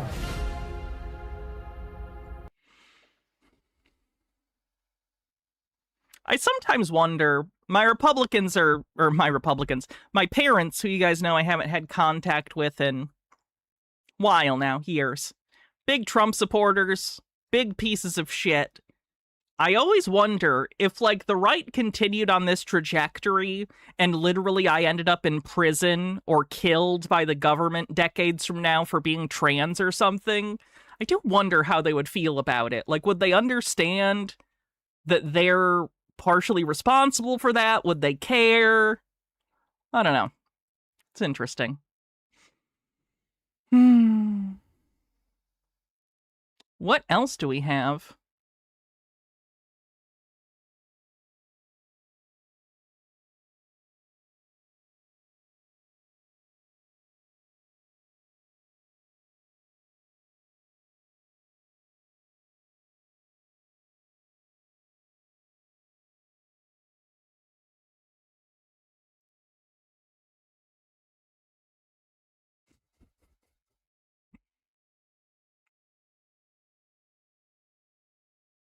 Ooh, nunchuck demo. Thank you, Yasmin. He's known nationwide for his work in reaching out to youth to prevent them from making bad choices, and now he's releasing a new movie telling his story in hopes of inspiring others. It's called The Victor Marx Story. It was released this past March, and it makes its debut here in Hawaii this and week. Free Day, thanks for following. Sorry if I mispronounced that. Good morning, Victor. Good to have you with us. Good to be here, Kenny. Tell us about your story. How did you grow up, and what made you do something like this with the prison evangelism? Yeah, you know what? My life as an adult was very good. We actually lived here in Hawaii. We were known for the Cajun Karate Academy at the World War House, but I never fully dealt with my past as a child, and we came to terms with that later and started using it to help kids who had been abused, and that was my background. And we met so many kids who were incarcerated that had so much pain. As a survivor of childhood sexual abuse, I don't know if nunchucks would have helped. I'm not against nunchucks, mind you, though it is my least favorite weapon out of the Ninja Turtles weapons, so. And hurt from past abuse and trauma. That's often what actually put them there in the first place. You mentioned that as a child you were sexually abused. Yeah. Nationally, there's been the story of the Jerry Sandusky trial and all the kids who were abused in that situation. What would you say to those survivors? You know, first of all, when somebody experiences abuse of any kind. This guy looks like an ex-coworker of mine who was an insane creep. If I was a John Doyle viewer, I'd say something physiogamy. But especially sexual, it's not, the shame is not theirs. It's not their fault. It's the abuser. And even though you're victimized, you don't have to stay a victim for the rest of your life, because most people will start to do drugs, or, you know, they'll turn to other things or be driven. Like me, I was driven for violence. That's why I actually got into martial arts. But there is hope. Never give up. And speaking of martial arts, you're going to show... Are you sure you didn't get into martial arts because you were the exact age to get into martial arts during the period when Karate Kid was popular? Because I think that would be a more realistic, but less interesting origin story. I'm much more likely to believe he got into martial arts because of Karate Kid. Halfway reminder, if you could do me a favor on YouTube, hit the like button, I'd appreciate it. Hype the video if you're watching the VOD later and that's still available. And you guys know all the stuff for helping keep the show going. I don't need to repeat it. We had hype trains already, so thanks. Us a little bit of your skills, I guess. Sure. Why don't you show us? And I think Moani and Yasmin are going to join us. Okay. He needs a couple volunteers, so let's bring them in. Okay. I'll also volunteer as well if you need us to do anything. So Moani's here. Good morning. All right, I'm gonna have you hold this cup. And don't be scared. Okay. Don't be scared. We've got about a minute to do this, so I forget what they're called, but the cooler martial arts weapon with like a chain like this. It's the thing where it's like the scythe almost, or like the farming tool that's on a big chain with a ball on the end and you can like swing it around. That shit's dope. We'll try to... You stand here. Okay. And you're right. Good enough. I'm going to have you back up because I don't want to... Okay. You hold it just like that. Okay. One Flail? I don't know if that's what it's called. hand. Kunai and chain? Okay. Now that hand behind your back. I'm going to take these nunchucks and I'm going to attempt to knock those out of your hand without hitting me. Okay. Kusarigama? I knew there'd be a weeb that knows the real name. Kusarigama. Can I close my eyes? I've seen you do this. Do you guys remember the scene in Nightmare on Elm Street 4 with the girl doing the nunchucks, but it's clearly a stunt man in a wig? Trick with a sword, so you're lucky that he's not using a sword very this lucky, morning. Kenny. Okay. So We always get to do the fun stuff, Yasmin. All right, here we go. Uh-oh, here we go. Here's Victor. 7th degree black belt, right? Yeah. Okay. But I read this in a book, so I hope it works out. Okay, on the count of 3. 1. It would be hilarious if he, like, I wouldn't wish this on anyone, not these women, certainly. But wouldn't it be just fucking hilarious if he completely whiffed it and broke the shit out of their fingers? Like, holy fuck. 2. 3. Oh, he missed! Oh, no. He's missing! Oh, you missed twice! That's not impressive. I think I could do that in 2 tries if you're just trying to get like, oh, get up to it closer. I missed. Oh, that's not impressive. I could do that. Yasmin, you stop moving the cup. All right. Victor Marx, How does that help? What is that a part of with your, prison evangelist? Thanks for asking. We use the martial arts as a vehicle, a platform to get kids' attention. When you're dealing with gang kids or kids who are, all tough, we use that to capture the attention and then share with them the hope that I have within me. I survived attempted murder at age 5 by being locked in a cooler with the 14. Oh, that was 2 years before you say your stepfather forced you to murder a man that there's no record of that man existing. School, 17 different houses. And from that abuse, good counseling, solid family, wonderful wife. I guarantee you did not get good counseling. Holy shit. And a personal relationship with Jesus Christ. That's what we're going to tell these kids, that the hope is bigger than just their past. Victor, thanks for joining us here this morning. Can you get a close personal relationship with some sort of antipsychotic medication? Morning. It's a very inspirational story, and we hope that the movie turns out exactly what you want it to be. So the Victor Marx story, Thursday, June 28th, Dole Cannery Theaters at 7 p.m. We'll be right back after this. Gross.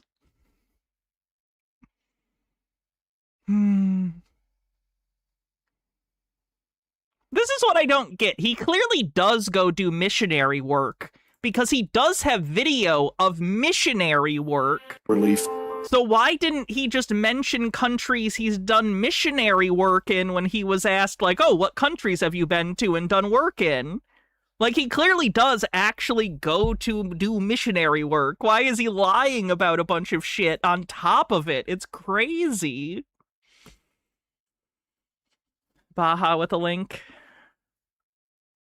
What actually happened when Victor Marx claimed his stepfather forced him to kill a man at age 7? Ooh. See the video. When we walked in, there was another fella in this little wooden house. There was a hole cut through the wood floor. You don't run, you don't tell, because there's no way out. You don't have any control of your life, so you just do. And I hear them discussing, and this guy says, I don't want to do this anymore. I thought, this is the day he's just going to kill me. And I heard my stepfather tell him, oh, it's okay. When the guy kind of relaxed, my stepfather punched him, bam, knocked him unconscious, drug him to the hole in the floor, sat him up on his knees, handcuffed him, and then he pulled out a pistol. And he said, come here, boy, you're going to shoot this man. I remember standing behind him, and he placed the pistol in my hand. It was just like, I can't. My stepfather, he put one hand on my wrist, and he put his finger over my trigger finger, and then he pushed, and I pulled, and I shot the guy in his head, and it killed him. I remember he slumped over. He wiped his hand on the blood on the wood floor, and he slapped it in my face and mouth, like they do when you kill your first deer. And he said, boy, that's your first kill of a man. People put blood on a kid's face when they kill a deer for the first time? Also, what a weird story to make up. I don't believe that story at all. What an insane fucking thing to make up. Oh my god. This guy's nuts.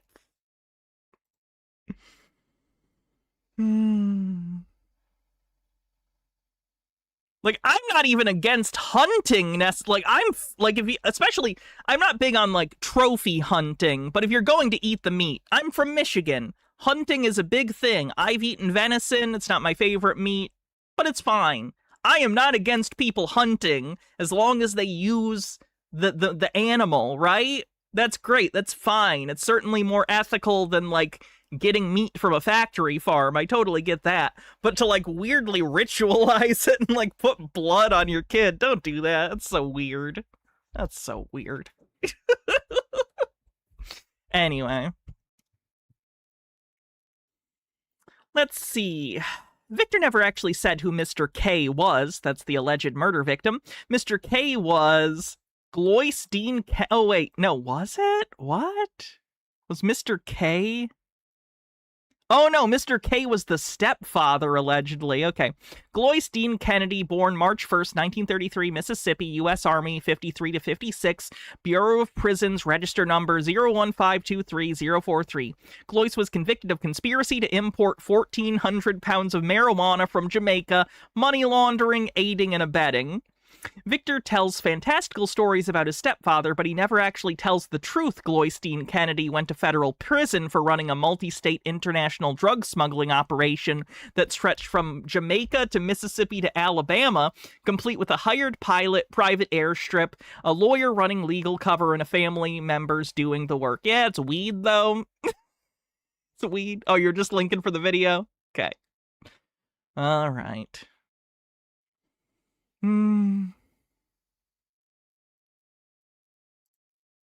But there were government-funded programs that were intended to hurt children. And are you talking about like MK Ultra? One sec. Let's get this back over here. This episode contains... No, where was that timestamp? Shit. 6:44. what would be the beginning of a lot of abuse. That almost sounds to me like a satanic ritual of sorts. Everyone is so stupid and delusional. Was this Satanism? Is every problem Satanism? Is everything I don't like literally the same goat guy that I'm mad at? And he's just like the bad guy of the world? Yeah!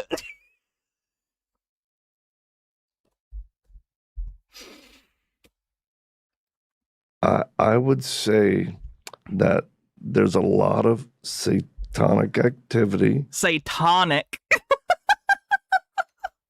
Whether intentional or whether just a person is demonized. Accidental Satanism. You just accidentally worship things. Why are they so adamant about me becoming a Christian then? Who cares? Maybe I'm accidentally worshiping Jesus by not being a cunt and constantly criticizing the wealthy. I don't even need to worry about it. But there was also, again, I don't want to go too deep. I normally don't talk like this, but there were government-funded programs that were intended to hurt children.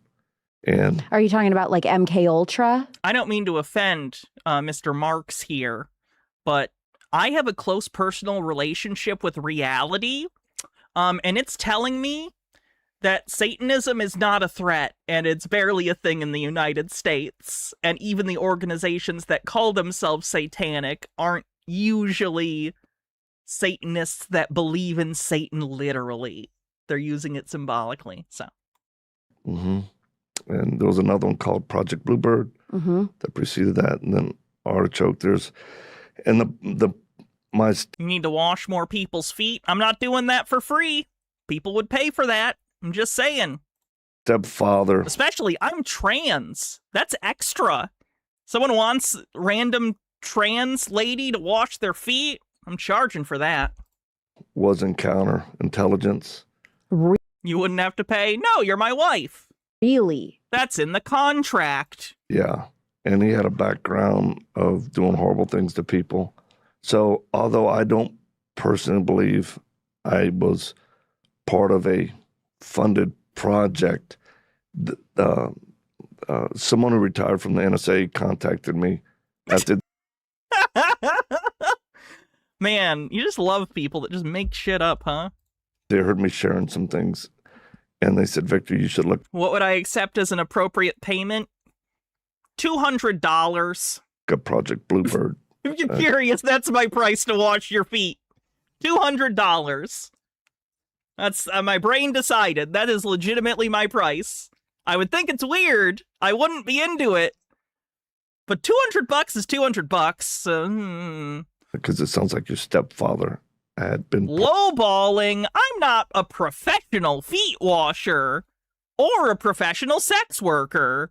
So, I'm not going to be very good at it. So I think, at minimum, I need to pay my dues and charge $200 before I start upping the price on people. I need to demonstrate my competence within the industry. Part of that. Did it seem like there were some similarities? Hannah, that's way too low. Someone's going to send you $200. Are they also going to fly here? You can send me $200. You're not going to find me to wash your feet, though.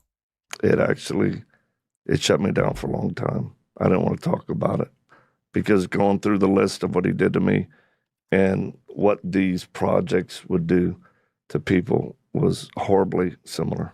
What did the government claim? Other foot washers are going to get mad at you undercutting the price. Well, that's the invisible hand of the market.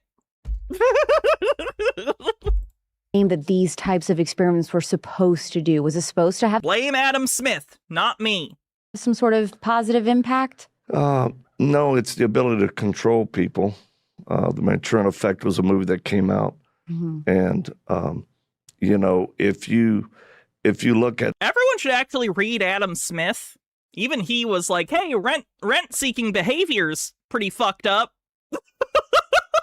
The conditioning and programming of a person, even kids were trained in hand-to-hand combatives, weapons, to become ultimately what the government could control to be killers. So what? I had a natural propensity because of this, I believe, to martial arts. And I still hold the world record for the Yeah, you definitely look like someone with a natural propensity towards martial arts. fastest gun disarm. I generally see martial arts people as a little more lithe. I don't know. Saw that. Yeah. The fastest gun disarm. You would not even believe this. I mean, it's like a flick of the wrist and all of a sudden, like, the whole gun's apart. Yeah. I've never seen... He literally just takes out the clip. Are you stupid? Guy releases clip from gun. Oh my god, he disassembled the whole pistol! It's one fucking button. You just press it and it slides out. Holy shit. Seen anything like I it? could teach you to do it. I don't know. I don't know, Victor. You'd be great. It's literally just grabbing a thing quickly. It's literally just grabbing a thing quickly.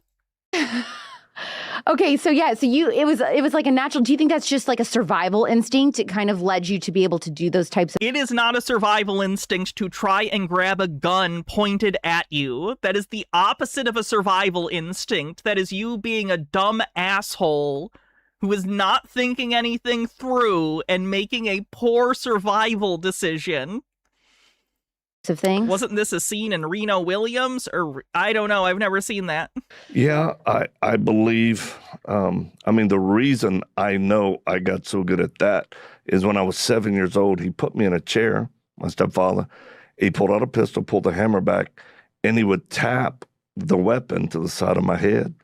And he said, boy, if you ever tell anybody what I've done to you, I'll blow your brains out, and I'll call the police and tell them you shot yourself.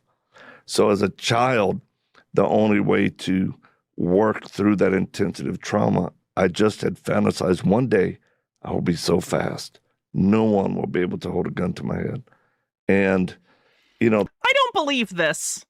I don't believe this. I'm very much the person that's like, I believe, you know, even if it's like a little suspect, I'll believe people, I'll give people the benefit of the doubt. I don't with him. I don't believe this happened. I don't think this is true. That's how I think there's redeeming factors for anyone who has suffered trauma. You'll either get bitter or better from it. And for me, I think that was the way I try to get better. When the abuse was happening, did it seem like there was a pattern, like he would wait for your mom to be gone or your mom to be preoccupied with something so that he could abuse you? Yeah, and that's a great question. People who abuse children are very much... To be clear, I'm not saying he wasn't abused at all. He's pretty fucked up, so it's like very possible. I'm just saying these specific extreme examples of literally the guy pointing a gun at his head at 7 years old and having him shoot a guy, I don't think those are real. Methodical and very smart. It's not just, at a whim. They always want to cover their tracks, both timing, location, and, bath time, or I'm going to take him for a ride, or he'll go with me to work. One time he brought me to this place, and it was a morgue, and he actually put me in a chair and wrapped me with saran wrap. Where did he get access to the city morgue? Do you think you can just walk into the morgue? Hi, guys. Here to traumatize my stepson. Keep working, I guess. And he made me watch a cadaver be cut up and then burned in an incinerator. Again, they don't just let you go into... You think you can just go to a morgue and just, watch that for fun? You think they're going to let you in and watch a cremation? Not much to watch, by the way. It's in a sealed, closed-off thing. And obviously, he had a connection to the person working at the morgue. Yeah, that's bullshit. He's just making shit up. The scary thing is I do wonder if he really believes this happened. Like, does he have delusions where he thinks this happened and he truly believes it? Or is he cynically making this up knowing it's false? Both are scary. One is scarier. But he goes, boy, if you ever tell anybody what I've done, I'll do that to you. No one will even know where you are. They'll just say you ran away. Do you think somebody like the morgue worker, for example, knew the dynamic of what was going on? I do. I believe there's a network of pedophilia. I believe there's a network of just evil people. It goes all the way to the almost top. And beyond that, most people do anything for money. You know, we've proven that in the work we do now because we do, counter pedophile work. We help rescue women or children. We do trauma relief. And like we talked before, right now we're trying to get a girl to a safe house in a different country this morning. And I'm sorry, are you moving a minor across national lines? You're claiming to be moving someone internationally. Are they a minor? You said girl. in order to get her out of the country, and all that requires is money and connections. So it's the same way on the side of evil. They typically have money or favors for things done. You said that he electrocuted you and tried to drown you. Mm. When did you feel like the abuse really began to escalate? Well, it just seemed like it always happened. I didn't feel like there was an escalation. Like out of 7 days a week, how many days a week? Oh, I couldn't tell you that. You know, the mind compartmentalizes, but there was enough regularity where, hydrate. And victims will understand this. There comes a point where you don't fight it, mm-hmm. where you don't try to, you just go along with it. So, yeah, I mean, the electrocution, I mean, he did stuff to reverse things. So one summer this was in Mississippi. We moved to Mississippi out in the country. There was he tied me down on a stack of wood, but he had me laid out. He poured water in my chest because I had a concave chest. Then he took a cattle prod, and he would stick the prod into my chest but not let it touch my skin so it wouldn't leave a burn mark, and he'd hit it. Of course, that's a clever way of trying to explain why you don't have any marks from this electrocution abuse, isn't it? Calls this. Oh, no, it was spread over a larger area because he put water in my chest. Okay. Electrocution. It's a very thoughtful, mad, abusive person that they thought that through. And shock. And what people don't understand, when you're about to get shocked, you hold your breath and you clench, and here it comes. The first thing that happens when I feel like that would still kill a kid. Yeah, likely. At minimum, he'd be severely injured. Releases that air actually will escape your lungs. And he would lean forward. It wasn't just the shocking. It was what was connected to the mind. And Alex, he would lean forward and he would say, do you know what that sound is leaving your body? It's a sound of hope leaving your body. It's not just air. And then those become what I call lies based in reality. Mm. You start to believe them. And it's no different from, some girl or kid raised in a family and either parents put them down and tell them you'll never amount to anything. You're stupid. You're ugly. They hear these lies and then they'll repeat them enough where it becomes their truth. Mine just was associated with a physical torture. I'll have you know. No, don't self-deprecate, Hannah. You're fine. And did you see him abusing? You said there were other siblings in the home. Did you see him abusing them as well? Or were you the only one being sexually abused? No, physically, he would abuse and beat other siblings. And Can we talk to them? It would help.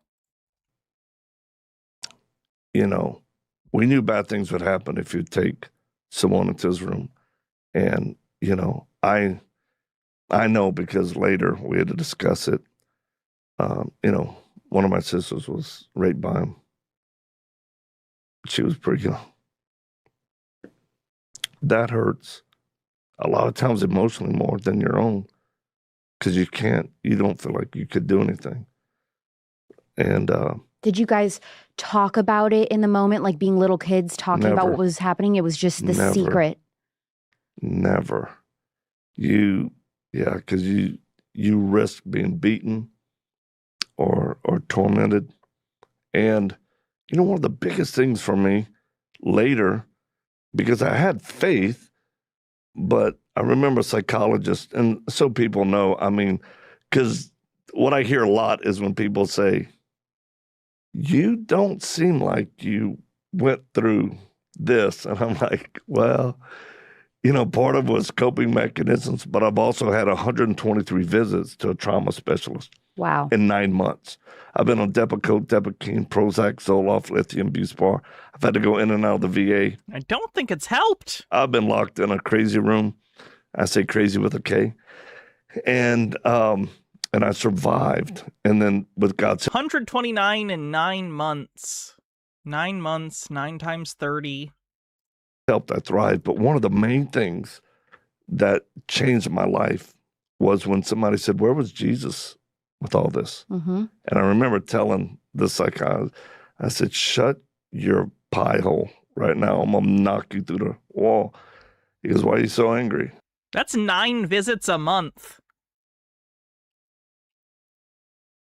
That's not even like an even number. I guess it's whatever. Months are a little bit different. We're doing 30 on average. That's 9 visits a month. I said, that's like every 3 days. I don't want to bring Jesus in this. I know he's loving and he's good. It's not impossible, mind you. That's not impossible. It's just pretty extreme. Gitara says, I feel like the abuse was real, but the lengths at which his stepfather went to for that abuse is exaggerated. My stepfather was abusive, but he wouldn't have done all the elaborate stuff for the sake of said abuse. His words and actions were more than enough. This guy is such a compulsive liar. I find everything he says suspect. It wouldn't surprise me if he was sincerely abused in some way, but he's demonstrated he's such a, constant liar, you can't trust anything? So I don't know. I don't know what his real childhood was like. But I don't want to ask where he was. And he challenged me. He said, well, you should. And 2 years later, I did. And I actually had a vision of one of the times he was beating me. I'm laid out on the bed. He would put you in your underwear, and he would beat you with this belt. And the last thing that happened is I saw Jesus actually enter into the scene and then place his body on top of mine to protect me while I was didn't do much, I guess. Getting beat. I knew Jesus be like, I could literally stop him. I could give him a heart attack. I could touch his heart and make him a kinder person. But what if I just didn't do anything and I just laid on you or something, even though it's physically not going to stop anything because it's a hallucination or an ethereal spirit if you're crazy? What? Jesus just wanted a front row seat. At that moment, Jesus wasn't an absent person, but he was actually a real loving God that would enter into that pain with me. Take us to being 5 years old and being left in a commercial cooler to die. Mm. What do you remember about that day? All right, enough of this particular video. Let's see what else we got from his channel.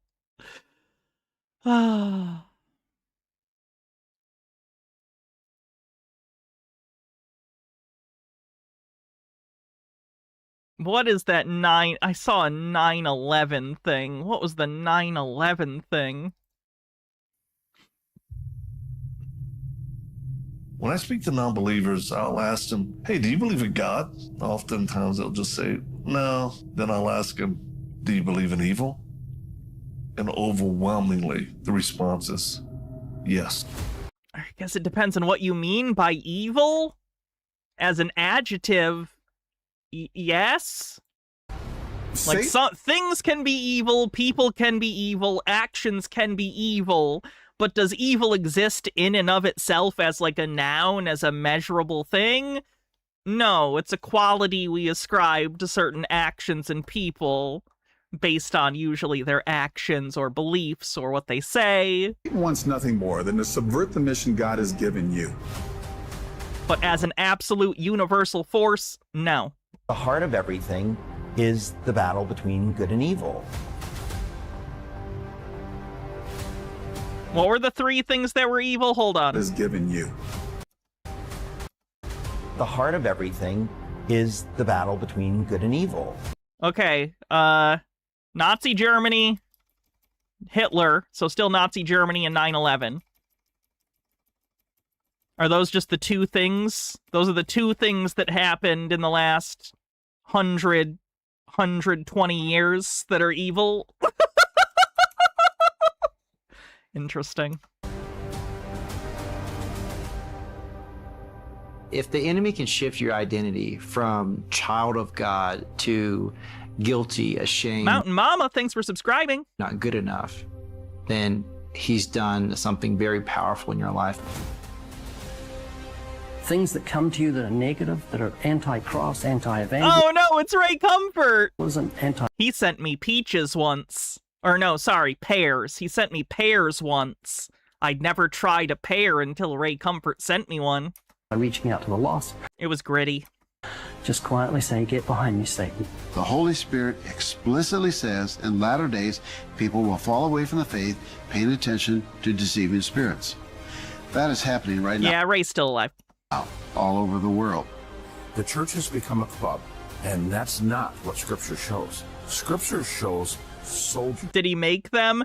No. What had happened was one of his assistants copyright flagged a video I'd done about him, and then we wrote him about it, and he apologized profusely and sent a gift basket that included pears and cheese and some other stuff. So I don't like Ray Comfort as a person, but that was nice of him. Signing the dotted line and laying their lives down for the cause. We are to offer our bodies as living sacrifices, holy and pleasing to Him. We need to take a mindset that this is war. The enemy's greatest deception is making you miss the real battlefield, which is your mind. Please fall for our fascist propaganda. We'd love it. Then we get to do whatever we want. Yay. Did the cheese help the pears? No.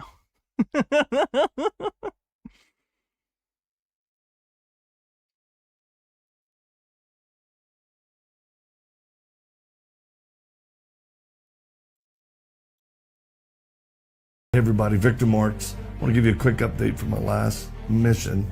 That was, we were in 5 different countries if you include the U.S. to plan this out and execute it, which included Iraq, Syria, Turkey, the U.S., and Kurdistan. We're back home now. Mission success. It's complete success. Which guy was the one who called you a beta and said you looked like your mom? Jesse Lee Peterson. He was very correct, by the way, especially since hormones. I do look a lot like my mom. But I have to tell you, men on my team who are tier 1, unfortunately, gentlemen who have lots of experience in this realm said unequivocally, without a doubt, that this was only possible what we did by rescuing a woman. Did Andrew Tate call me a cunt? Wouldn't surprise me. I don't remember that, though. 2 young children. I feel like that'd be something I'd be very proud of if I remembered that. Were born in captivity to ISIS. She was kidnapped, and they said it wouldn't be possible without prayers and what God did. Oh no, he said this before I was out. I was still in the closet. I was fully presenting as a boy at the time, and he said these things. That's sophisticated. I'll tell you, it was a cross between like Jason Bourne movie and Ocean's 11. What a douchebag. 6 months to plan. So this is just a heartfelt thank you from my bride Eileen and our team that your prayers and your support really enabled us to do what we did. We're tired? Yes, we're wonderfully tired. We're going to get a little R&R? You bet. And then we'll get back to it and focusing here in the U.S. with our task force. It's needed now, more than ever. Maybe he saw the real you within. I think it's more likely he was just a Republican trying to do the toxic masculinity thing. I came out as bisexual on the Jesse Lee Peterson show. Like, other people in my life knew, obviously, but, like, publicly, I came out as bisexual on that stupid show. That was pretty funny. Protect the innocence of children. Jesus Christ, this guy.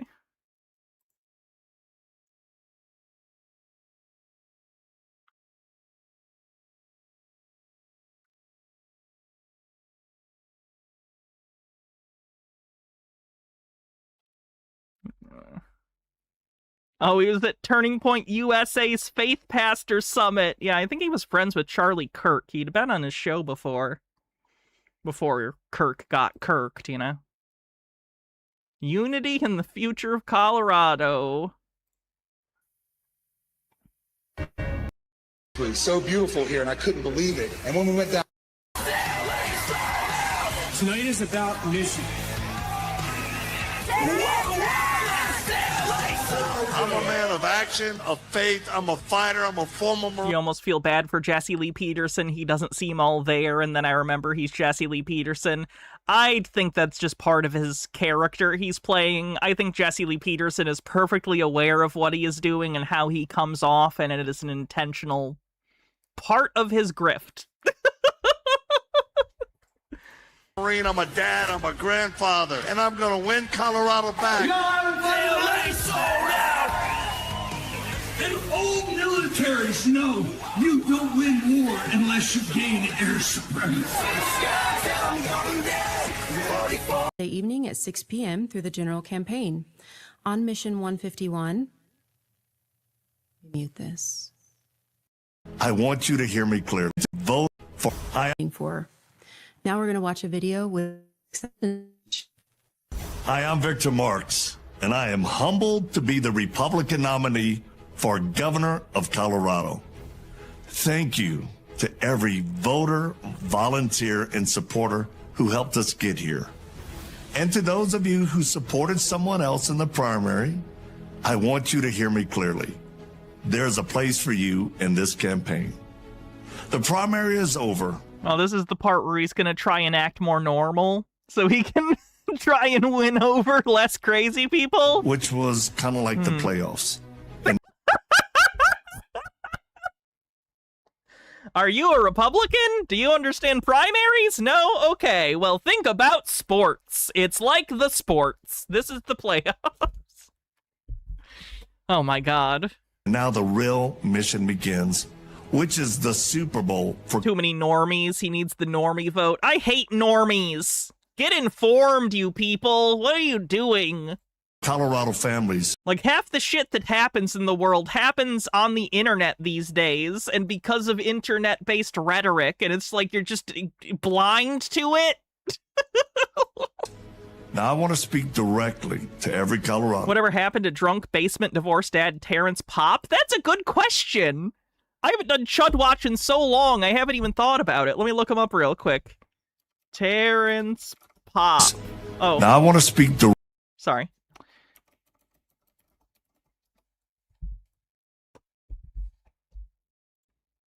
Is he still posting? Yeah, he's posting. He posted 6 days ago. Oh my God, he's still going?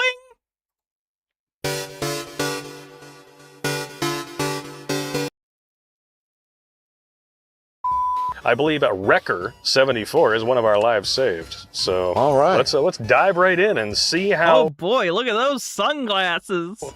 He managed to deprogram an Effinist. I mean, if you can program something, you can deprogram it. Oh my God. Oh, it's so... Oh no, of course he's into AI. Of course he's into AI. Recorded, but yet still somehow live from the lair. You guys are going to love this one. This one. Look at I think he got more mall swords. Like, that wall was always full of kind of cringy prop weapons, but I think he got even more. Is going to fuck you up. I shouldn't be that mean. There's nothing wrong with owning, like, decor swords or whatever. That's fine. He's just like a weird asshole about it. Okay. I had a samurai sword in my room when I was a teenager. I get the mall sword lust. Yes, he should organize them so they're presentable. And get a master sword in there. All right, first of all, this is... All right, I'm just going to read you the story, okay? And you'll understand just how... You do have a sword. I bought it for you. Savage this is. All right, now, this comes from a guy named... Yeah, not a mall sword, a doctor sword for... If you don't know, there's a country, I forget which country, but when people graduate and get their PhD, you get a special saber that has, like, your name on it and stuff. Baha thought that was really cool, so I surprised her when she graduated from her PhD program and got one of those made custom from online with her name and everything, with, you know, doctor, of course, on it. Jack, who works in the, you know, oil and gas. Yeah, same engraving and stuff.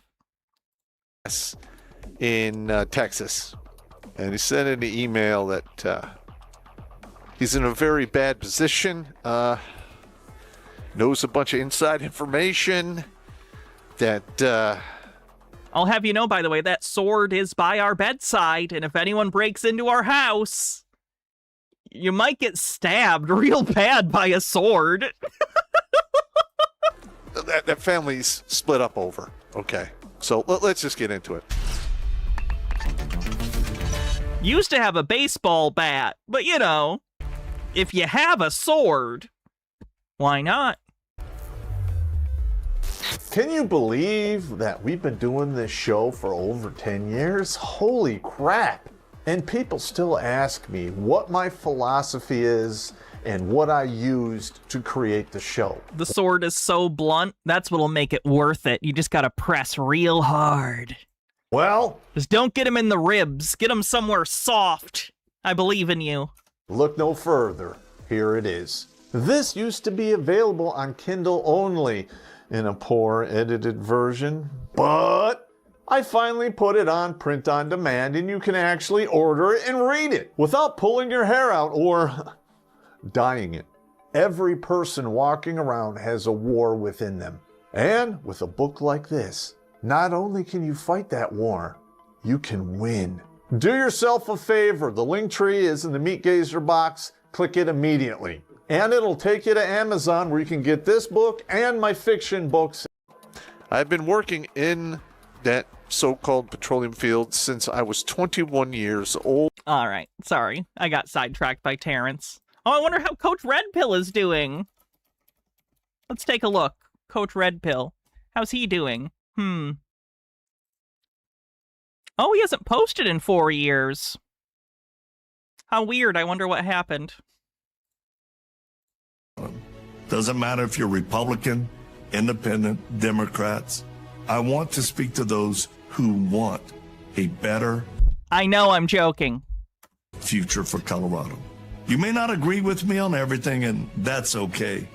But I believe we can agree on this. Colorado is not the way our founding fathers envisioned it 150 years ago. Oh my God. Life is... These guys were super important. They're very dead now, but apparently we got to do everything they said. We don't make the rules. Dead people do. And then we don't change them. It's too expensive. Housing is out of reach. And too many communities feel less safe. Feel less safe? Why do they feel less safe? Crime is down and has been going down for quite a while. So what do you mean they feel less safe? Fentanyl is destroying families, and parents feel unheard. The state government keeps asking for more money, while families ask, well, what are we getting for it? Now, Phil Weiser, he's a smart fella, but he represents... Oh my God, this fake affect, too. It's like he's talking to children. ...the current system. because he is part of it. And that current system has made Colorado more expensive, less safe, and harder for regular families to trust government. In order to change this, you can trust me. I lie all the time. We must win. Not with anger, not with slogans, and not with shallow political attacks. He prefers shallow political propaganda that plays on simple people's need to protect children without doing any research into what the person is saying is actually true. They just reflexively will go for anyone who says, like, think of the children. Look, we have a highly experienced and committed team. How about this? Your children are growing up in a world run by pedophiles and con artists. Maybe stop voting for them. I'd appreciate it. And a serious plan we call Colorado Works Better. This is our plan to make government more accountable, transparent, efficient, and focused on results to save you money. I'm so tired of political platitudes. Give me a specific plan. Now, Colorado does not need more political management, which is what I call simply managing decline over the last number of years. Colorado needs courageous leadership that works. Leadership that puts you first. So, if you are frustrated, skeptical, or wondering if anything can actually change, I just proved it by winning the primary. And I invite you to check out my plan at victor2026.com. Now, I have one question for you. Do you feel like the state government is working for you and your family? Her walking up. If the answer is no, join us. The primary is over. The mission starts now. And together, we can make Colorado work better. I really do wonder, will it be Fox News or Newsmax? Where is he going? Where is he going after the election? Fox News or Newsmax?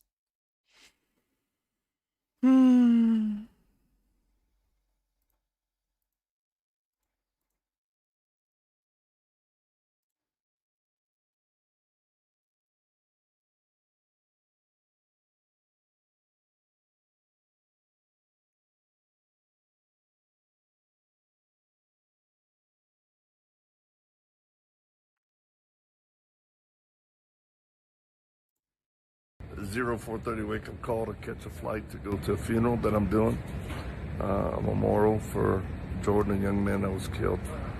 And we did all the pre-booking, checking with United, supervisors, everything, that I would still be able to fly. Because some of you remember, a couple of years ago, there was an incident right before the election where I had a scripture shirt on and a American cap, and a flight attendant at United on the flight said he felt threatened by my presence. Oh my God, he's so full of shit. Yes, I'm sure that on a flight, someone said, sir, your America hat is very threatening to me. Not a thing. Not a goddamn thing.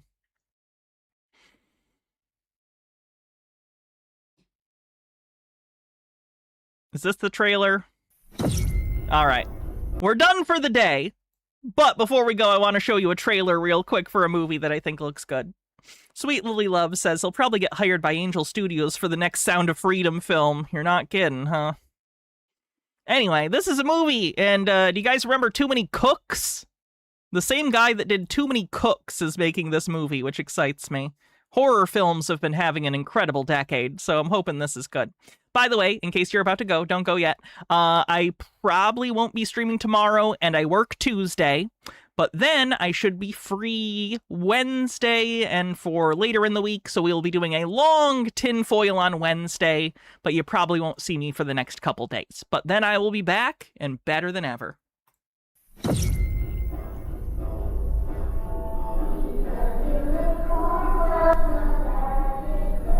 This movie's called Buddy, by the way.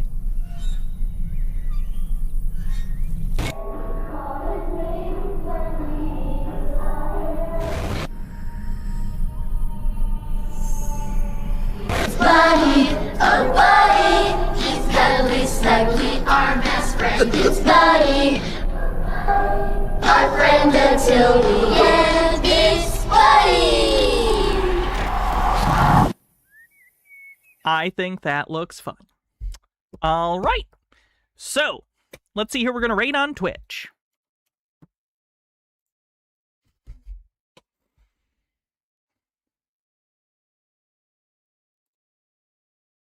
For a couple reasons.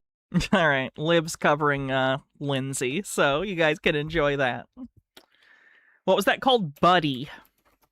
All right, have a great night, everyone. Oh, that's the wrong one. That's the name of the thing, not the username. Sorry. All right, have a great night, everyone. I'll see you on Wednesday. And have a great night. Yeah, I like mascot horror. I like mascot horror. Not so much Five Nights at Freddy's. I didn't like that movie very much, but there's been other ones that have been pretty good. All right, bye, everyone. See you soon. I'll be on the Discord, so join the Discord if you miss me. See you guys soon.